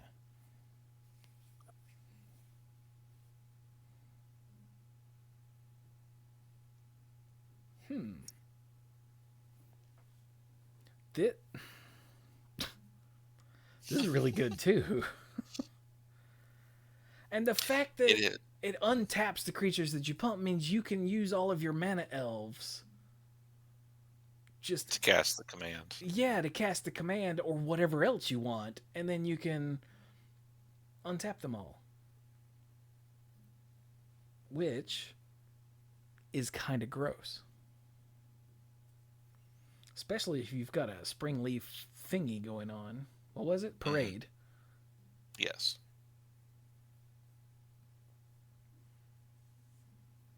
Ooh, oh, and the alternate art for these is that same art style. Oh, these are different artists. Okay. Yeah, different people. Wow. All of them are different artists. That's cool. Oh, and they all have art cards for the alternate versions. Oh no, just the two. Just two. What the? Okay.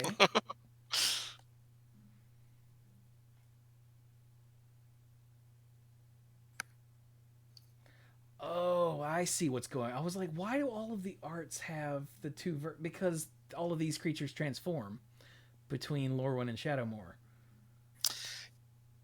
Ah, yes. Yeah. I didn't pick up on that till you said it. Yeah, I didn't either until just before I said it. It's like, why are there two on each of the... And then I scrolled up and looked at the original arts. I'm like, there's two there. Dang. Okay. I'm all right. I know things. Shut up. We know things, right, guys? Yeah. Yeah. Yeah. All right. Good catch, Mike. I like these. I always like commands. Like, commands are such fun cards. Mm-hmm. Because there's so much that they can do with it. Command. What's the other ones? The not baubles. The Charms. Charms. There we go. I'm like, trinkets, no. Baubles, no. Damn it, what's the word? Yeah, anything, because need I remind you, more options, more better. Right. So any of these cards that have different modes like this, where they can really stretch their creative muscles to come up with stuff. Like the fact that all these have the clone is a nice touch. That really sets them apart from all the other versions of commands and whatnot over the years. What is vibrating? Something is vibrating. Is it this hard drive? What? Oh my god, I'm gonna lose my mind. I don't know if the microphone can hear that. I hope not. No. Okay. Well, you guys are on the Discord microphone. I'm more worried about the stream being able to hear it. Nah. Anyway. I stopped it. Ha!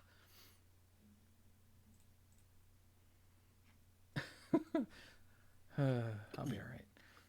What else we got? Anything else? What else we got? We got other stuff. I know we do. Well, I'm going to have to head out here soon, anymore? so... Do what? I'm going to have to head out here soon.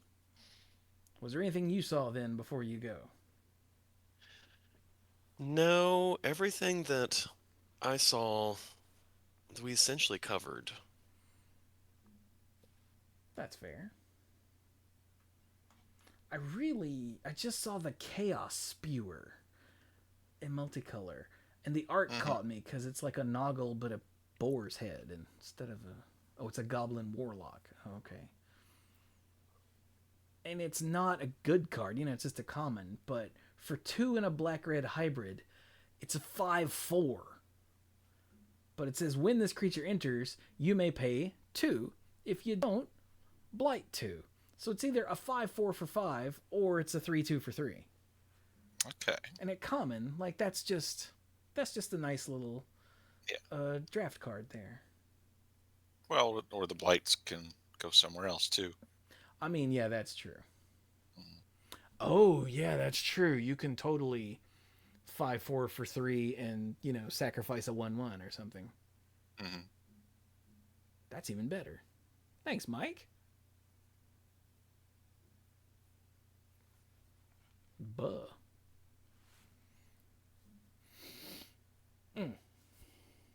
Is Dream Harvest a reprint? I swear that sounds familiar.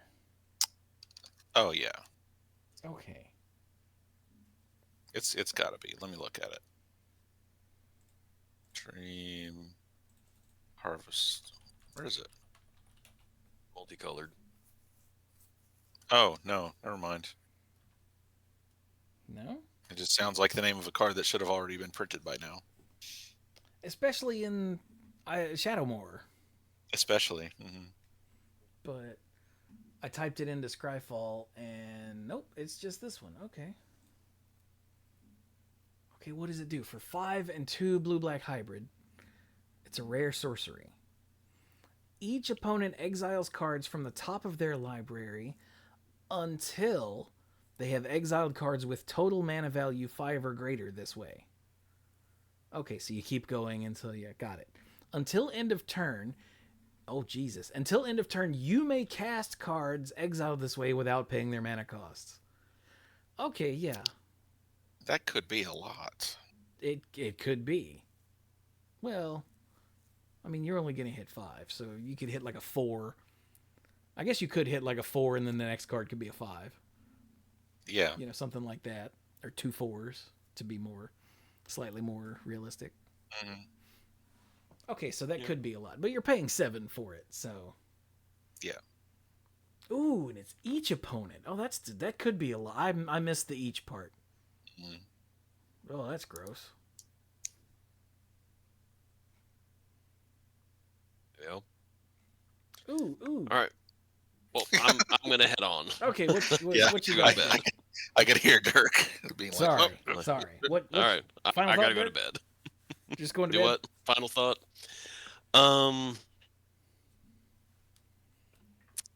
There was something, but it's jumped out of my mind at this point.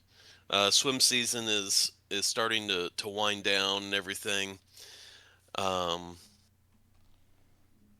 Yeah. Oh, new semester started today. Classes are huge, but I'll make do. Oh. But yeah. I guess it is the new year. Yeah, that would be a new semester, wouldn't it? So yeah. Well, with that, I'm heading to bed. All right. So, Try to good survive night, everybody. the coming All right. ice snow apocalypse thing that's totally going to happen. Yeah. We'll see what happens. Yeah. All right. Night, Zach. It'll either be bad and we'll see each other next week, or it'll be really bad and we'll all be dead, or nothing major will happen and we'll just be like, wasn't all that bad. So it'll be one of those. So good night, everybody. Good night. Either we'll all die or we won't. So yeah, for those that don't know, we've got a big winter storm that is bearing down on us. We record the show on Thursday most times, and it's supposed to hit Saturday night. So, and of course, living here in the South, where snow and ice isn't unheard of, but for some reason everybody still loses their damn minds. Mm-hmm. Like the fear mongering and the what's the word I'm looking for? Grocery stores are all look like they've been sacked by the enemy troops. Like, it's ridiculous.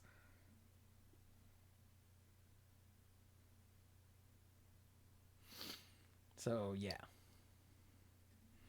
we might not all make it. It's not going to be that bad. So yeah, what I was oohing at was this cycle of Eclipsed cards in multiplayer, which is another cycle of it's uncommon, draft stuff.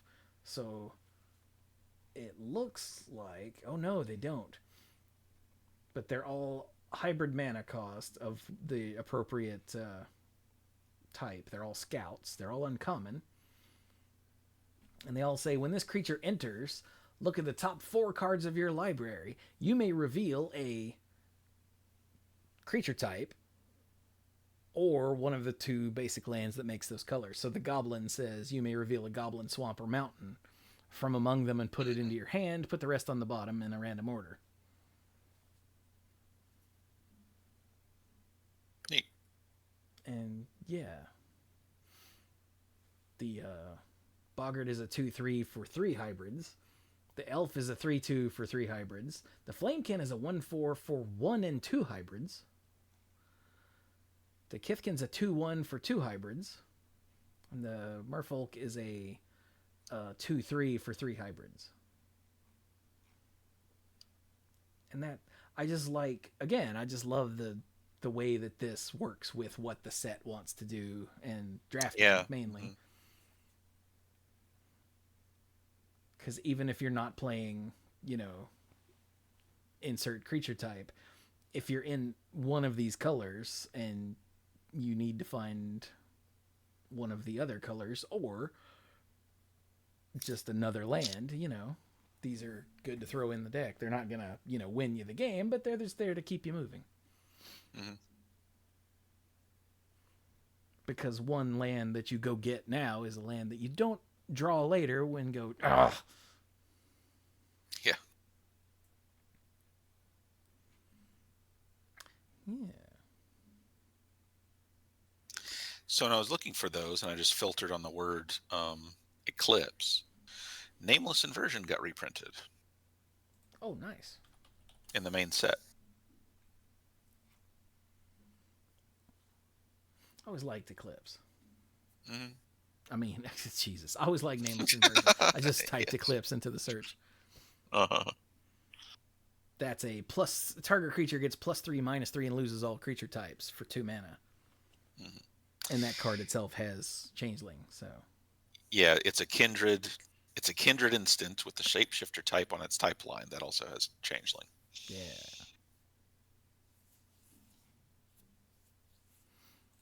I saw a new Bairn. Yes, there is one. But then I typed in, the Glister Bairn. Glister Bairn. I don't like that name. Glister Bairn. It doesn't roll. Gilder Bairn rolls just right off. Yeah, Glister's a little more awkward. Hey, what's it do there, Mike? I just read like 18 cards in a row. All right, so this is an uncommon. It's an oof. It's a 1/4, and it costs 5. I'm sorry, it's a what? Oof. I like the intonation of that from you. That's good. It costs a total of 5, 2 and 3 green-blue hybrids. But it has an impactful ability. At the beginning of combat on your turn, another target creature you control gets +X/+X until end of turn, where X is the number of colors among permanents you control. And that just happens. That's just free. Yeah. So with the Glister Bairn out by itself, it becomes a 3/6.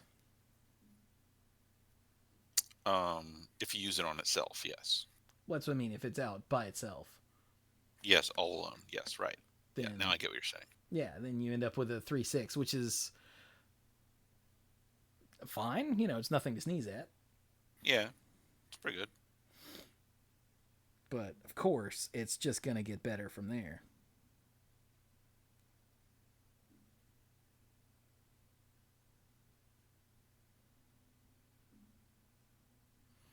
Yay, Bairns. Yay. There's probably so many, like little callbacks like that in the Springleaf thing and whatever else. Oh God. Lewin? Lluwen? Yeah, Lewin. Imperfect Naturalist. Costs 2. Green-black hybrid. Is a 1/3 legendary elf druid. Rare. When Lewin enters, mill 4 cards. Then you may put a creature or land card from among the milled cards on top of your library. That's cool. And then for 2 and 3 black-green hybrids, and tap and discard a land, create a... Oh, God, I hadn't finished reading this. Create a 1/1 black and green worm creature for each land card in your graveyard. I was like, why is that so expensive? This ability is one of the old retrace spells. Yeah. What was the name of that? Was the word feast in it? No. It was a black-green hybrid. Yeah, it was a black-green, like this exact cost. And this exact effect. So I'll pull the retrace cards here. Nope, that is not what I wanted.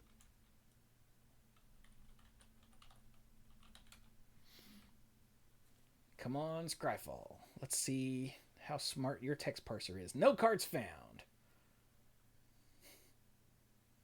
Worm Harvest. Ah, yeah, there we go. Let's say I can see the art, but I could not place it. Mm-hmm. Oh yeah, it did cost that exact amount. That's neat. See, yeah, that's worm harvest. Come on, you pulled it up on the other screen. There we go.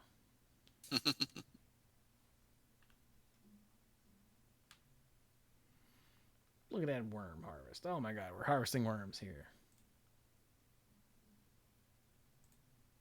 Oh, okay.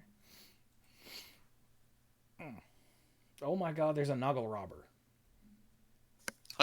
More Noggles? Noggle Robber. It's a Noggle, and I stopped because 1, it's called Noggle Robber, and 2, it's a Noggle with like a mask on. It's a 3/3 for 3, 1 and 2 red-green hybrid. It's uncommon. When this creature enters or dies, create a treasure token. Yeah. Hey, that seems pretty good. Yeah. Nice and simple, but it's got a mask on, which means it's got a big ass snout sticking out and big ass ears sticking out, and it really just covers like this tiny part of the face. Good job, buddy. We'll never figure out who was that masked Noggle. Noggle Robber. Holy crap, Mike. Each non-creature spell you cast has Conspire. What's that? Raiding schemes. 3 and a red and a green. Enchantment. Each non-creature spell you cast has Conspire. Okay, Conspire. So you can tap 2 hang on. As you cast the spell. Oh, it's got reminder tag. I'm sitting here trying to... Idiot. Did they mention this in the mechanics article? That this is one of the returning mechanics? I don't think so. Probably because it's only on this one card. Wow. But so as you cast a non-creature spell, you may tap 2 untapped creatures you control that share a color with it. And when you do, you copy it. So that's gross. Yeah, wow. Let's see. Conspire. Yep, Yeah, that's so the only one. So Conspire is a mechanic from the original. Was it Shadowmoor and Eventide or just Eventide? Oh, that I don't remember. Let's see. if you were gonna say is it Shadowmoor or Lorwyn, I would be like, oh, that's Shadowmoor, but Mhm.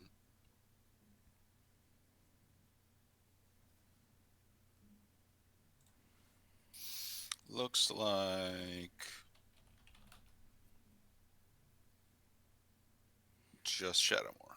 I was saying if we can just see one card, then it'll tell us probably. Mm-hmm. Oh, that's searching for the name. Yeah, thanks. I wasn't on the advanced search on Scryfall. Whoops.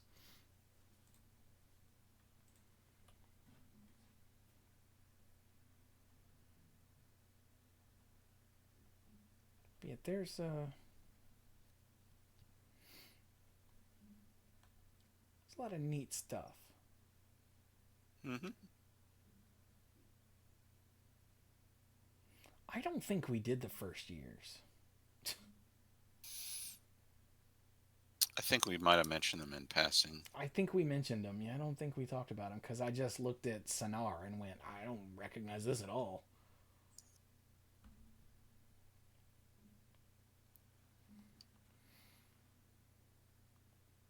Reaping Willow is a treefolk cleric named Reaping Willow. Mm-hmm. All right, it's a 3/6 with lifelink for 1 and 3 hybrid, black-white. It enters with 2 -1/-1 counters on it, so it comes in as a 1/4. But you can pay 1 in a black and remove 2 counters from it to return target creature card with mana value 3 or less from the graveyard to the battlefield. Wow. And with Blight being a thing, you can pretty easily do that again. Yeah. This feels really good. Yeah, not like stupid good, but like solid good. Yeah.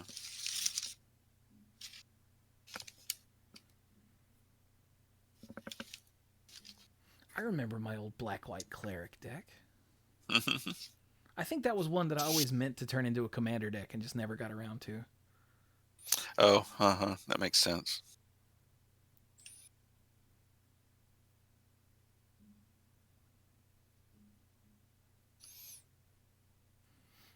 Oh well. Well, should we call it for the night? I mean, unless you found more stuff to talk about.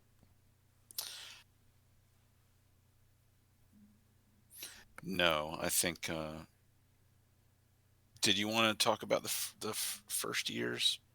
Not especially. Looks like there's just 4. Okay. Yeah, I just noticed. Like, I don't think we talked about that. And someone in the Discord in like a week will be like, "You guys didn't actually talk about the first years." I'll be like, "Oh, damn." Thought we did. What? Why did I think? Did we just? Was one in a? Oh, there's only 4 of them. Why are there only 4? Yeah. I don't know. Oh. All right, fine. Let's do them. I just only Sonar has a wall of text. Mm-hmm. So who? Oh my God, they're almost a D&D party. Oh, they are bard, cleric, sorcerer, wizard. What's the other? I don't remember what the other member of the party like. Rogue. Warrior, I don't think soldier, sorcerer is one in no. the D&D set, if that's what you're asking. Yeah, it's probably warrior or something like it's that. Rogue and warrior, I think. Okay. I don't think bard is one either, is it? Oh no, you're right. Sorry, I didn't mean D&D party in the magic sense. I meant D&D party in the D&D sense. In real life, yes. Yeah, my bad. So which one you want? I guess starting at the top, Abigail is the eloquent first year. So for 2 white-black hybrids, she's a legendary bird bard. That's So for fun 2 to mana, say, just for the yeah, record. for 2 mana, a 1/1 with flying and first strike and lifelink. When Abigail enters, up to 1 other target creature loses all abilities. Put a flying counter, a first strike counter, and a lifelink counter on that creature. Oh, that's weird. Yeah. So I think I've already seen a few times some people sharing stuff about how you can use Abigail to make some creature with a ridiculous drawback that makes it not able to do anything suddenly Stupidly a powerful. flying, first striking, lifelinking version of itself. Yeah, like Phyrexian Negator's not good enough. Yeah. Let's make it just ridiculous. Right. It's a good thing this thing doesn't have freaking flash, or it would just be over. Right.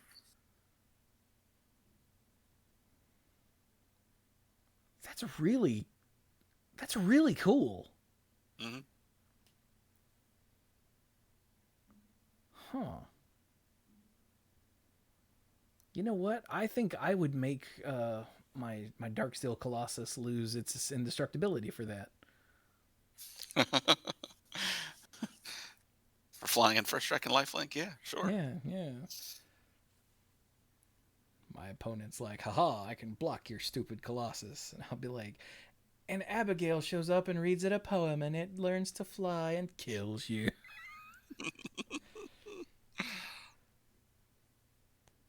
Talk about bardic inspiration. Buh. All right, so next up we have Carol, Attentive first year. For 1 and 2 red-white hybrid. This is a 3/3 vampire cleric. Vampire cleric, okay. Tap 2 untapped creatures you control. Copy target triggered ability you control. You may choose new targets for the copy. Activate only once each turn. Okay, yeah, that's... Triggered ability. Interesting. Mm-hmm.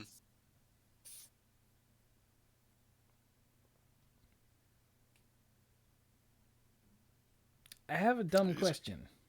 Okay. Abigail's ability is a triggered ability. Correct. Okay. Didn't even have to put a question mark on the end. Mm-hmm. Well, that's fun. Yeah, these are pretty good so far. Yeah, what's the wall of text one do? Okay, this one has a vivid ability, so it depends on the colors of stuff you control. So Sanar is an innovative first year. It's a 2/4 goblin sorcerer that costs 4 mana, and that 4 mana is 2 and 2 blue-red hybrids. So, at the beginning of your first main phase, reveal cards from the top of your library until you reveal X non-land cards, where X is the number of colors among permanents you control. Okay. Huh? For each of those, what the heck? For each of those colors, you may exile a card of that color from among the revealed cards. Then shuffle. You may cast the exiled cards this turn. So it's a Wow. really, really convoluted draw X cards. Yeah, really convoluted way to draw a bunch of more cards. Maybe. Maybe. If yeah. the colors line up right. Huh. That's fun. I don't think it's bad. Oh, it's at the beginning of your main phase. Yeah. Okay, I was like, I don't think this is that good. No. Then I went back to the beginning. Okay, it's not when you cast it, when it enters. No. It's not just once. Yeah. This okay. Yeah. In that case, this just got better. Mm-hmm. But I mean, assuming that bare minimum you're playing 2 colors, it says you reveal 2 non-land cards. You know, reveal until you hit 2 non-land cards and get either one or both of them over here where you can cast them this turn. Mm-hmm. And when you think of it that way, oh, that's not bad. Yeah. It's not great. But once you start stacking up to 3 or 4 colors, then it becomes even better. And because of multicolor shenanigans, you know, it's not that hard to find multiple different colors. Right. Yeah, it's pretty cool. Yeah, that's weird. And then finally we have Tam Mindful First Year for 1 and a green-blue hybrid. She's a Gorgon wizard, which is just what you want in your party. A 2/2. Each other creature you control has hexproof from each of its colors. Oh. Well, that's cool. And tap. Okay, I see. Tap, target creature you control becomes all colors until end of turn. Oh my god, she's a new mom. Yeah, that's great. It's like, oh, you wanna zap my, you know, you wanna murder my green-red creature? Well, guess what? Now it's all the colors, including black. And the murderer goes, curses. Yeah. So I guess that means there isn't a first year from the Green-Black School of Strixhaven. I wonder if there's another student. Maybe.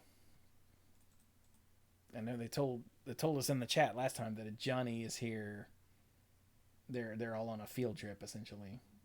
Right. That's why a Johnny is a chaperone.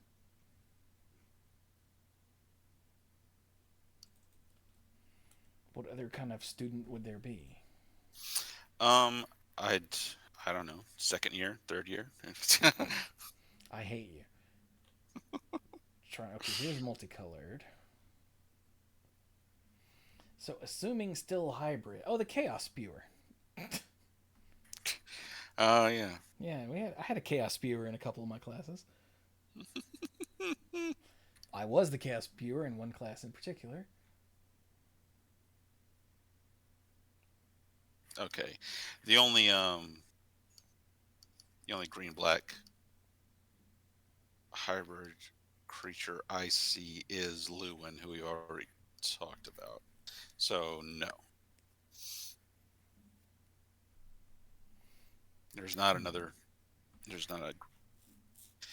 I don't remember the names of the Strixhaven schools. I just don't. We didn't stay there long enough, didn't talk about it long enough, and I didn't play enough cards from the set to remember.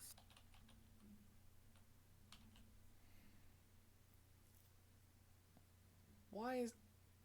Oh, flavor text. Jesus Christ. Oh. Mike. Mm-hmm. When you type into the search in card image gallery, it looks at flavor text, but it doesn't look at type line. It doesn't look at... Oh, I think we discovered this before. Because I typed in legendary, really hoping dumb. to see all the legendaries, and it's like, no. Yeah.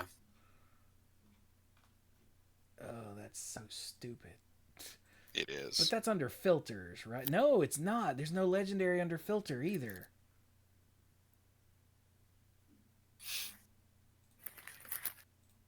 Which is so dumb. The one thing that people would want to search for. Because Commander is such a massive Seriously. Mm-hmm. Oh, look, there's someone in the chat. What? The Infiltrator said, I fear a future set having Regina, mean senior. Get in the car, loser. We're going through the Omen paths.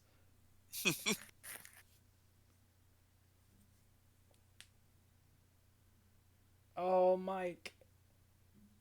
The adorable shapeshifter, or the adorable changelings are back. Look at Flock Imposter.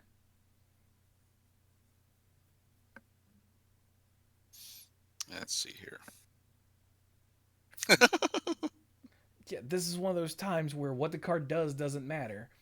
It's a shapeshifter, a changeling, in the shape of these weird ostrich-like birds, but only in the shape of. It's still very obviously blue and has a very obvious changeling face.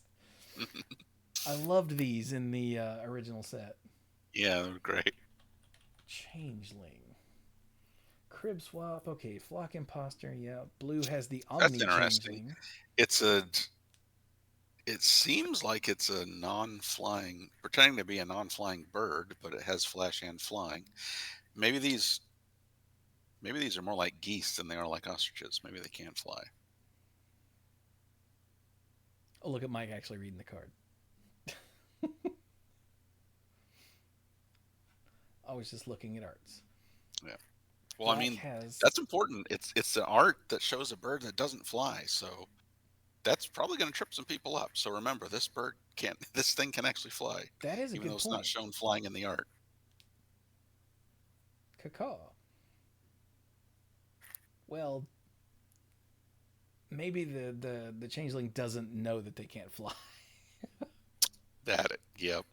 I can see that. But we've got a changeling pretending to be an octopus thing. We've got the grave shifter, which is... No, he just looks like a changeling that's sad that something died. The sizzling changeling, which is being a salamander.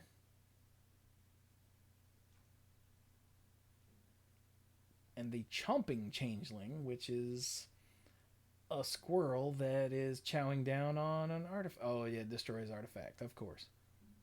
Or enchantment. Ah, look at that.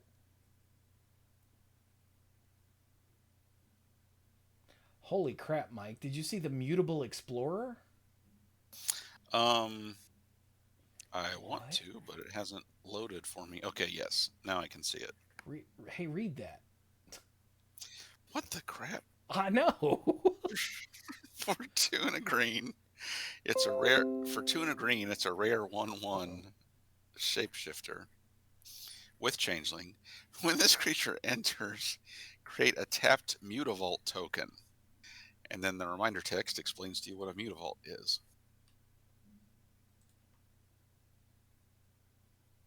That's wacky. Right? Boo. Okay, did I do that in time? Recording didn't stop. All right. All right. I just got a notification that I was running out of hard drive space, and I was like, oh no. So I went back and deleted the files from last week's recording because I've got those in the other folder. Whew, that was scary. But yeah, it makes Mutavaults. Or makes a Mutavault. That's funny. Which is ridiculous. Is Mutavault in the set proper? Doesn't look like it. I know it was reprinted in a something or other.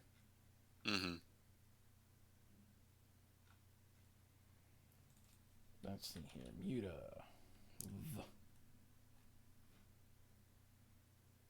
Oh, that's the Mutavault token. Okay, if we go back to filters.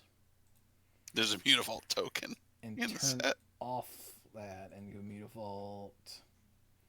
Do that search again. Oh no, they didn't reprint Mutavault in the commander or anything. Did you say there was a Mutavault token? Yeah. That's funny. Yeah, if you type in you'll see it. It's cute. That's crazy that they made a Mutavault token, but they didn't reprint the Mutavault. Like, I could understand not wanting it in standard because it's Yeah. ridiculous, but it's not Yeah, in yeah. anything. Not even any of the commander decks. Yeah. That is surprising. I guess because it's still a chase rare in the tournament world, probably. Could be. When was the last time it was printed? Let's see here. Nope. No, Magic 2014 printing is going for $4. Hmm.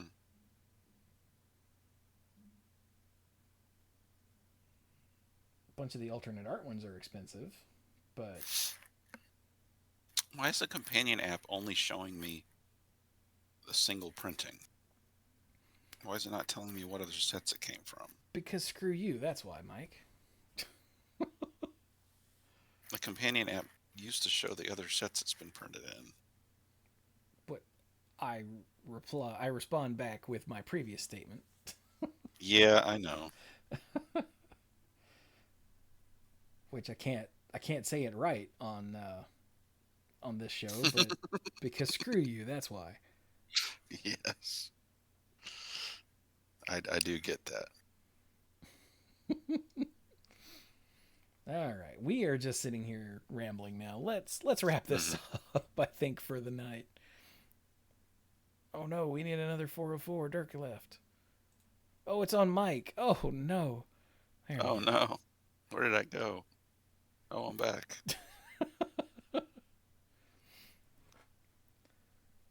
So there you go. That is our look at Lorwyn.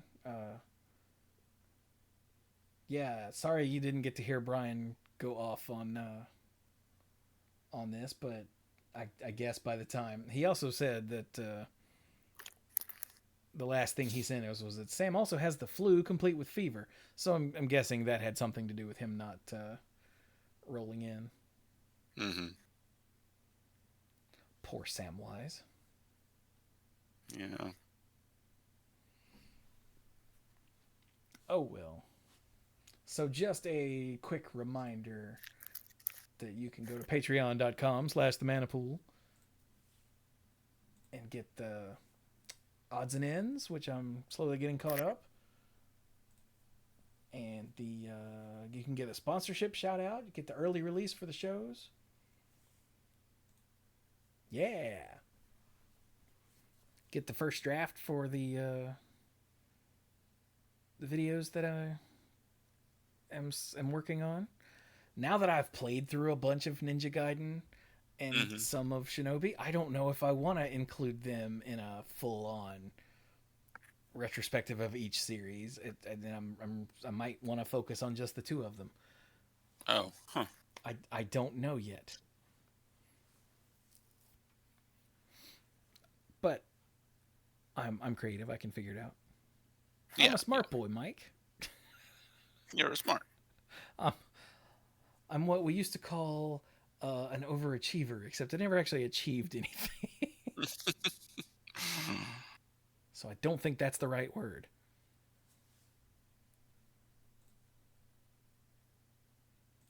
Maybe. Anyway. So, Mike, what you got for a thought at the end? Whatever that's called. Okay. Thought at the end.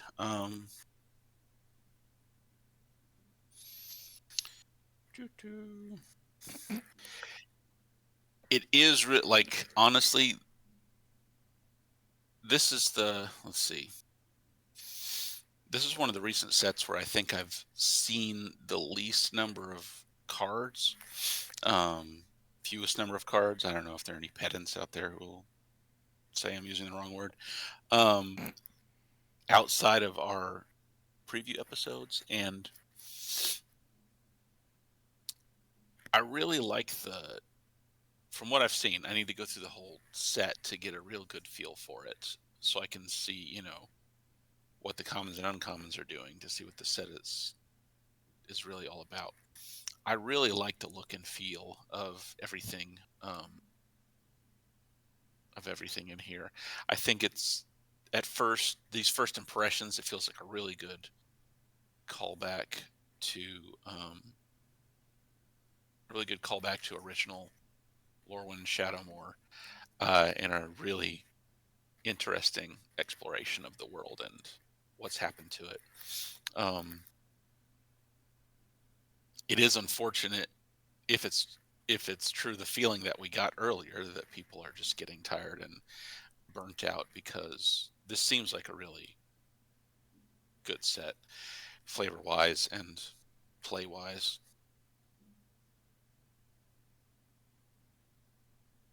Yeah, with preview time being a literal week, like, it really feels like WotC, the big return to one of the most beloved settings of Magic history. It feels like they just sort of shoved it out as an afterthought so we could get to the universes beyond big sellers. Yeah, a little bit. And then they made the massive screw up with the having the foil rares being in the pre-release things, which took away from the set at its own release.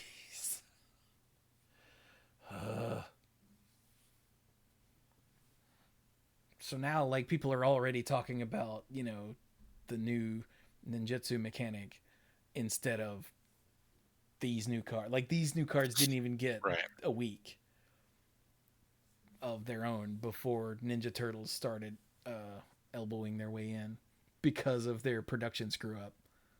Mm-hmm.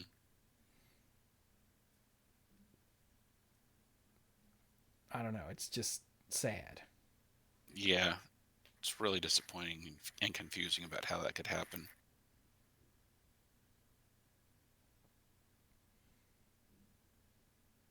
But also disappointing and confusing that, again, Wizards is just sort of like, oh, and here's Lorwyn, whatever. Ninja Turtles next. Hey. It's like, can we focus on the Magic part of Magic for maybe more than 30 seconds? No? Okay. Mm-hmm. Never mind then. I don't know. Old podcaster yells at clouds. Basically. Oh, De-Infiltrator said, dang it, I always remember original Lorwyn fondly, as Shadowmoor was the last big regional pre-release I went to with the guys. Oh, yeah. I don't remember when the big regional pre-releases stopped, but if that wasn't the end, it was close to it. Yeah, I think so. I remember, because I remember doing Alara block stuff at the Toy Factory in Hillsboro.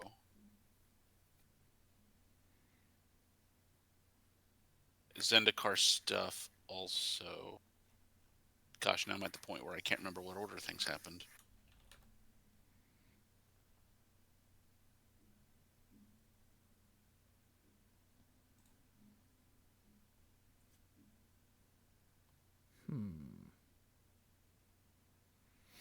And of course, it's hard to Google this sort of thing. Mm-hmm. Okay, here we go. No, not pre-release gimmicks. I don't care about pre-release gimmicks. If you just look up a list of what order the sets came out in, we could probably remember which ones.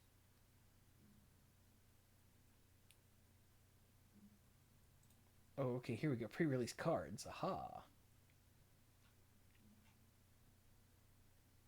Prophecy play. Okay, Dark Steel, Cold Snap, Time Spiral. Cold Snap I know was a big one.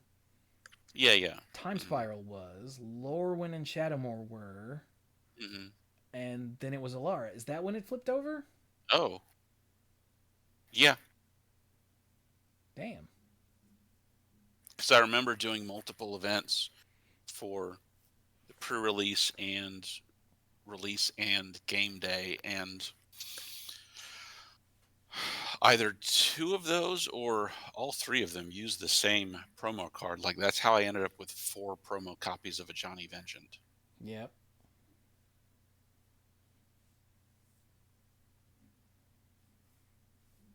Oh, because it was the release card too. They didn't do 2 separate cards. Right. Okay. Yeah, it was pre-release and release card. Both. Yeah, that's right. how we. I was like, because I had several of those shiny ones too. Mm-hmm. Man, Alara just changed up a lot of stuff, didn't it? A lot. Mm-hmm. That's because that's where Mythics came from. That's where Planeswalkers came from. Yes. Mm-hmm. That killed regional pre-releases. Which I mean, just Well, to I mean, be that's clear, killing the giant regional pre-release in favor of the local card shop was probably better for yes. the card shops themselves. Mm-hmm. But we still missed it.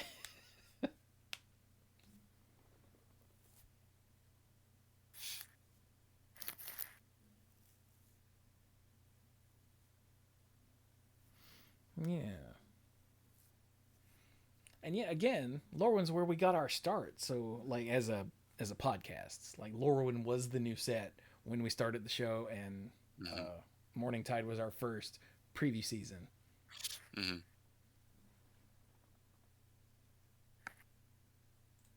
So it holds a special place for. Oh yeah, and it was pointed out in the Discord that Lorwyn was seen during Magic Origins. That's right. Mm-hmm. Jay Spencer pointed that out, and I was like, I knew we saw it somewhere, I just couldn't remember where. Yeah, because it told a little story of Nissa's first planeswalk, and it happened to be to Lorwyn. Yeah.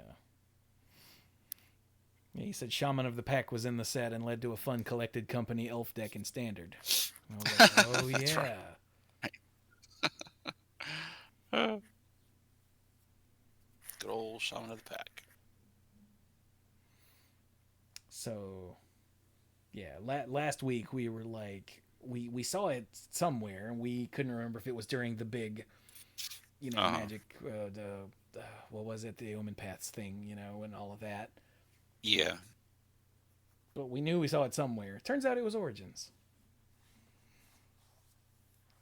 So it's not like we haven't seen Lorwyn in 18 years, but we haven't been there as a set focus in 18 years. Right. Do they even do pre-release cards anymore? They don't, do they? Now it's just random. Not singular ones. There's a chance you could get pretty much any rare or mythic in a special foil treatment with a date stamp. Yeah. Anyway. So I guess all that was my final thought. Mm. Huh. But let's not forget to thank our mythic lifeguards. Violet in the Lilies. Team Hellas Haru. Scuzzo. Michael. Who? Kim Ho. Casey. Jason Kaus. Jason Doan. Jake Jansens. Andrew Odie. ALK Alters. And Al. That's A-L. Al. I know I'm Southern, so it sounds like I'm saying Al. Al. Al. So if Al were to punch me, I'd be like, Al, ow. And people would be like, are you having a stroke? Maybe. Shut up. Should I start calling him Al?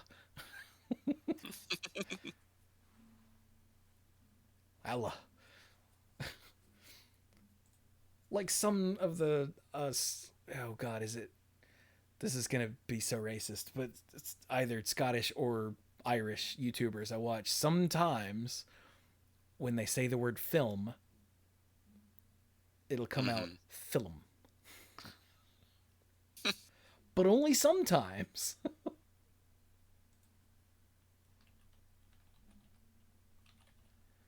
Which I always find hilarious.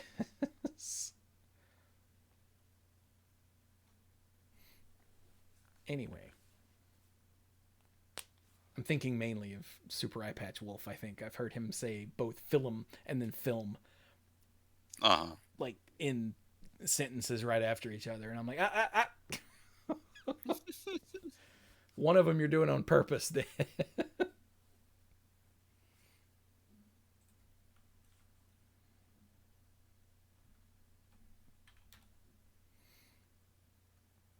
Anyway. So that would be... I'm fairly certain I've heard Scottish YouTubers do the same thing. I feel so bad because those two accents are not the same. And if I hear them back to back, I know which one's which. But for some reason, my brain cannot separate them if I'm not currently listening to somebody speak. And that's horribly like ignorant American of me, but I don't know why my brain will not separate them, even though, like I said, they sound nothing alike. Am I terrible?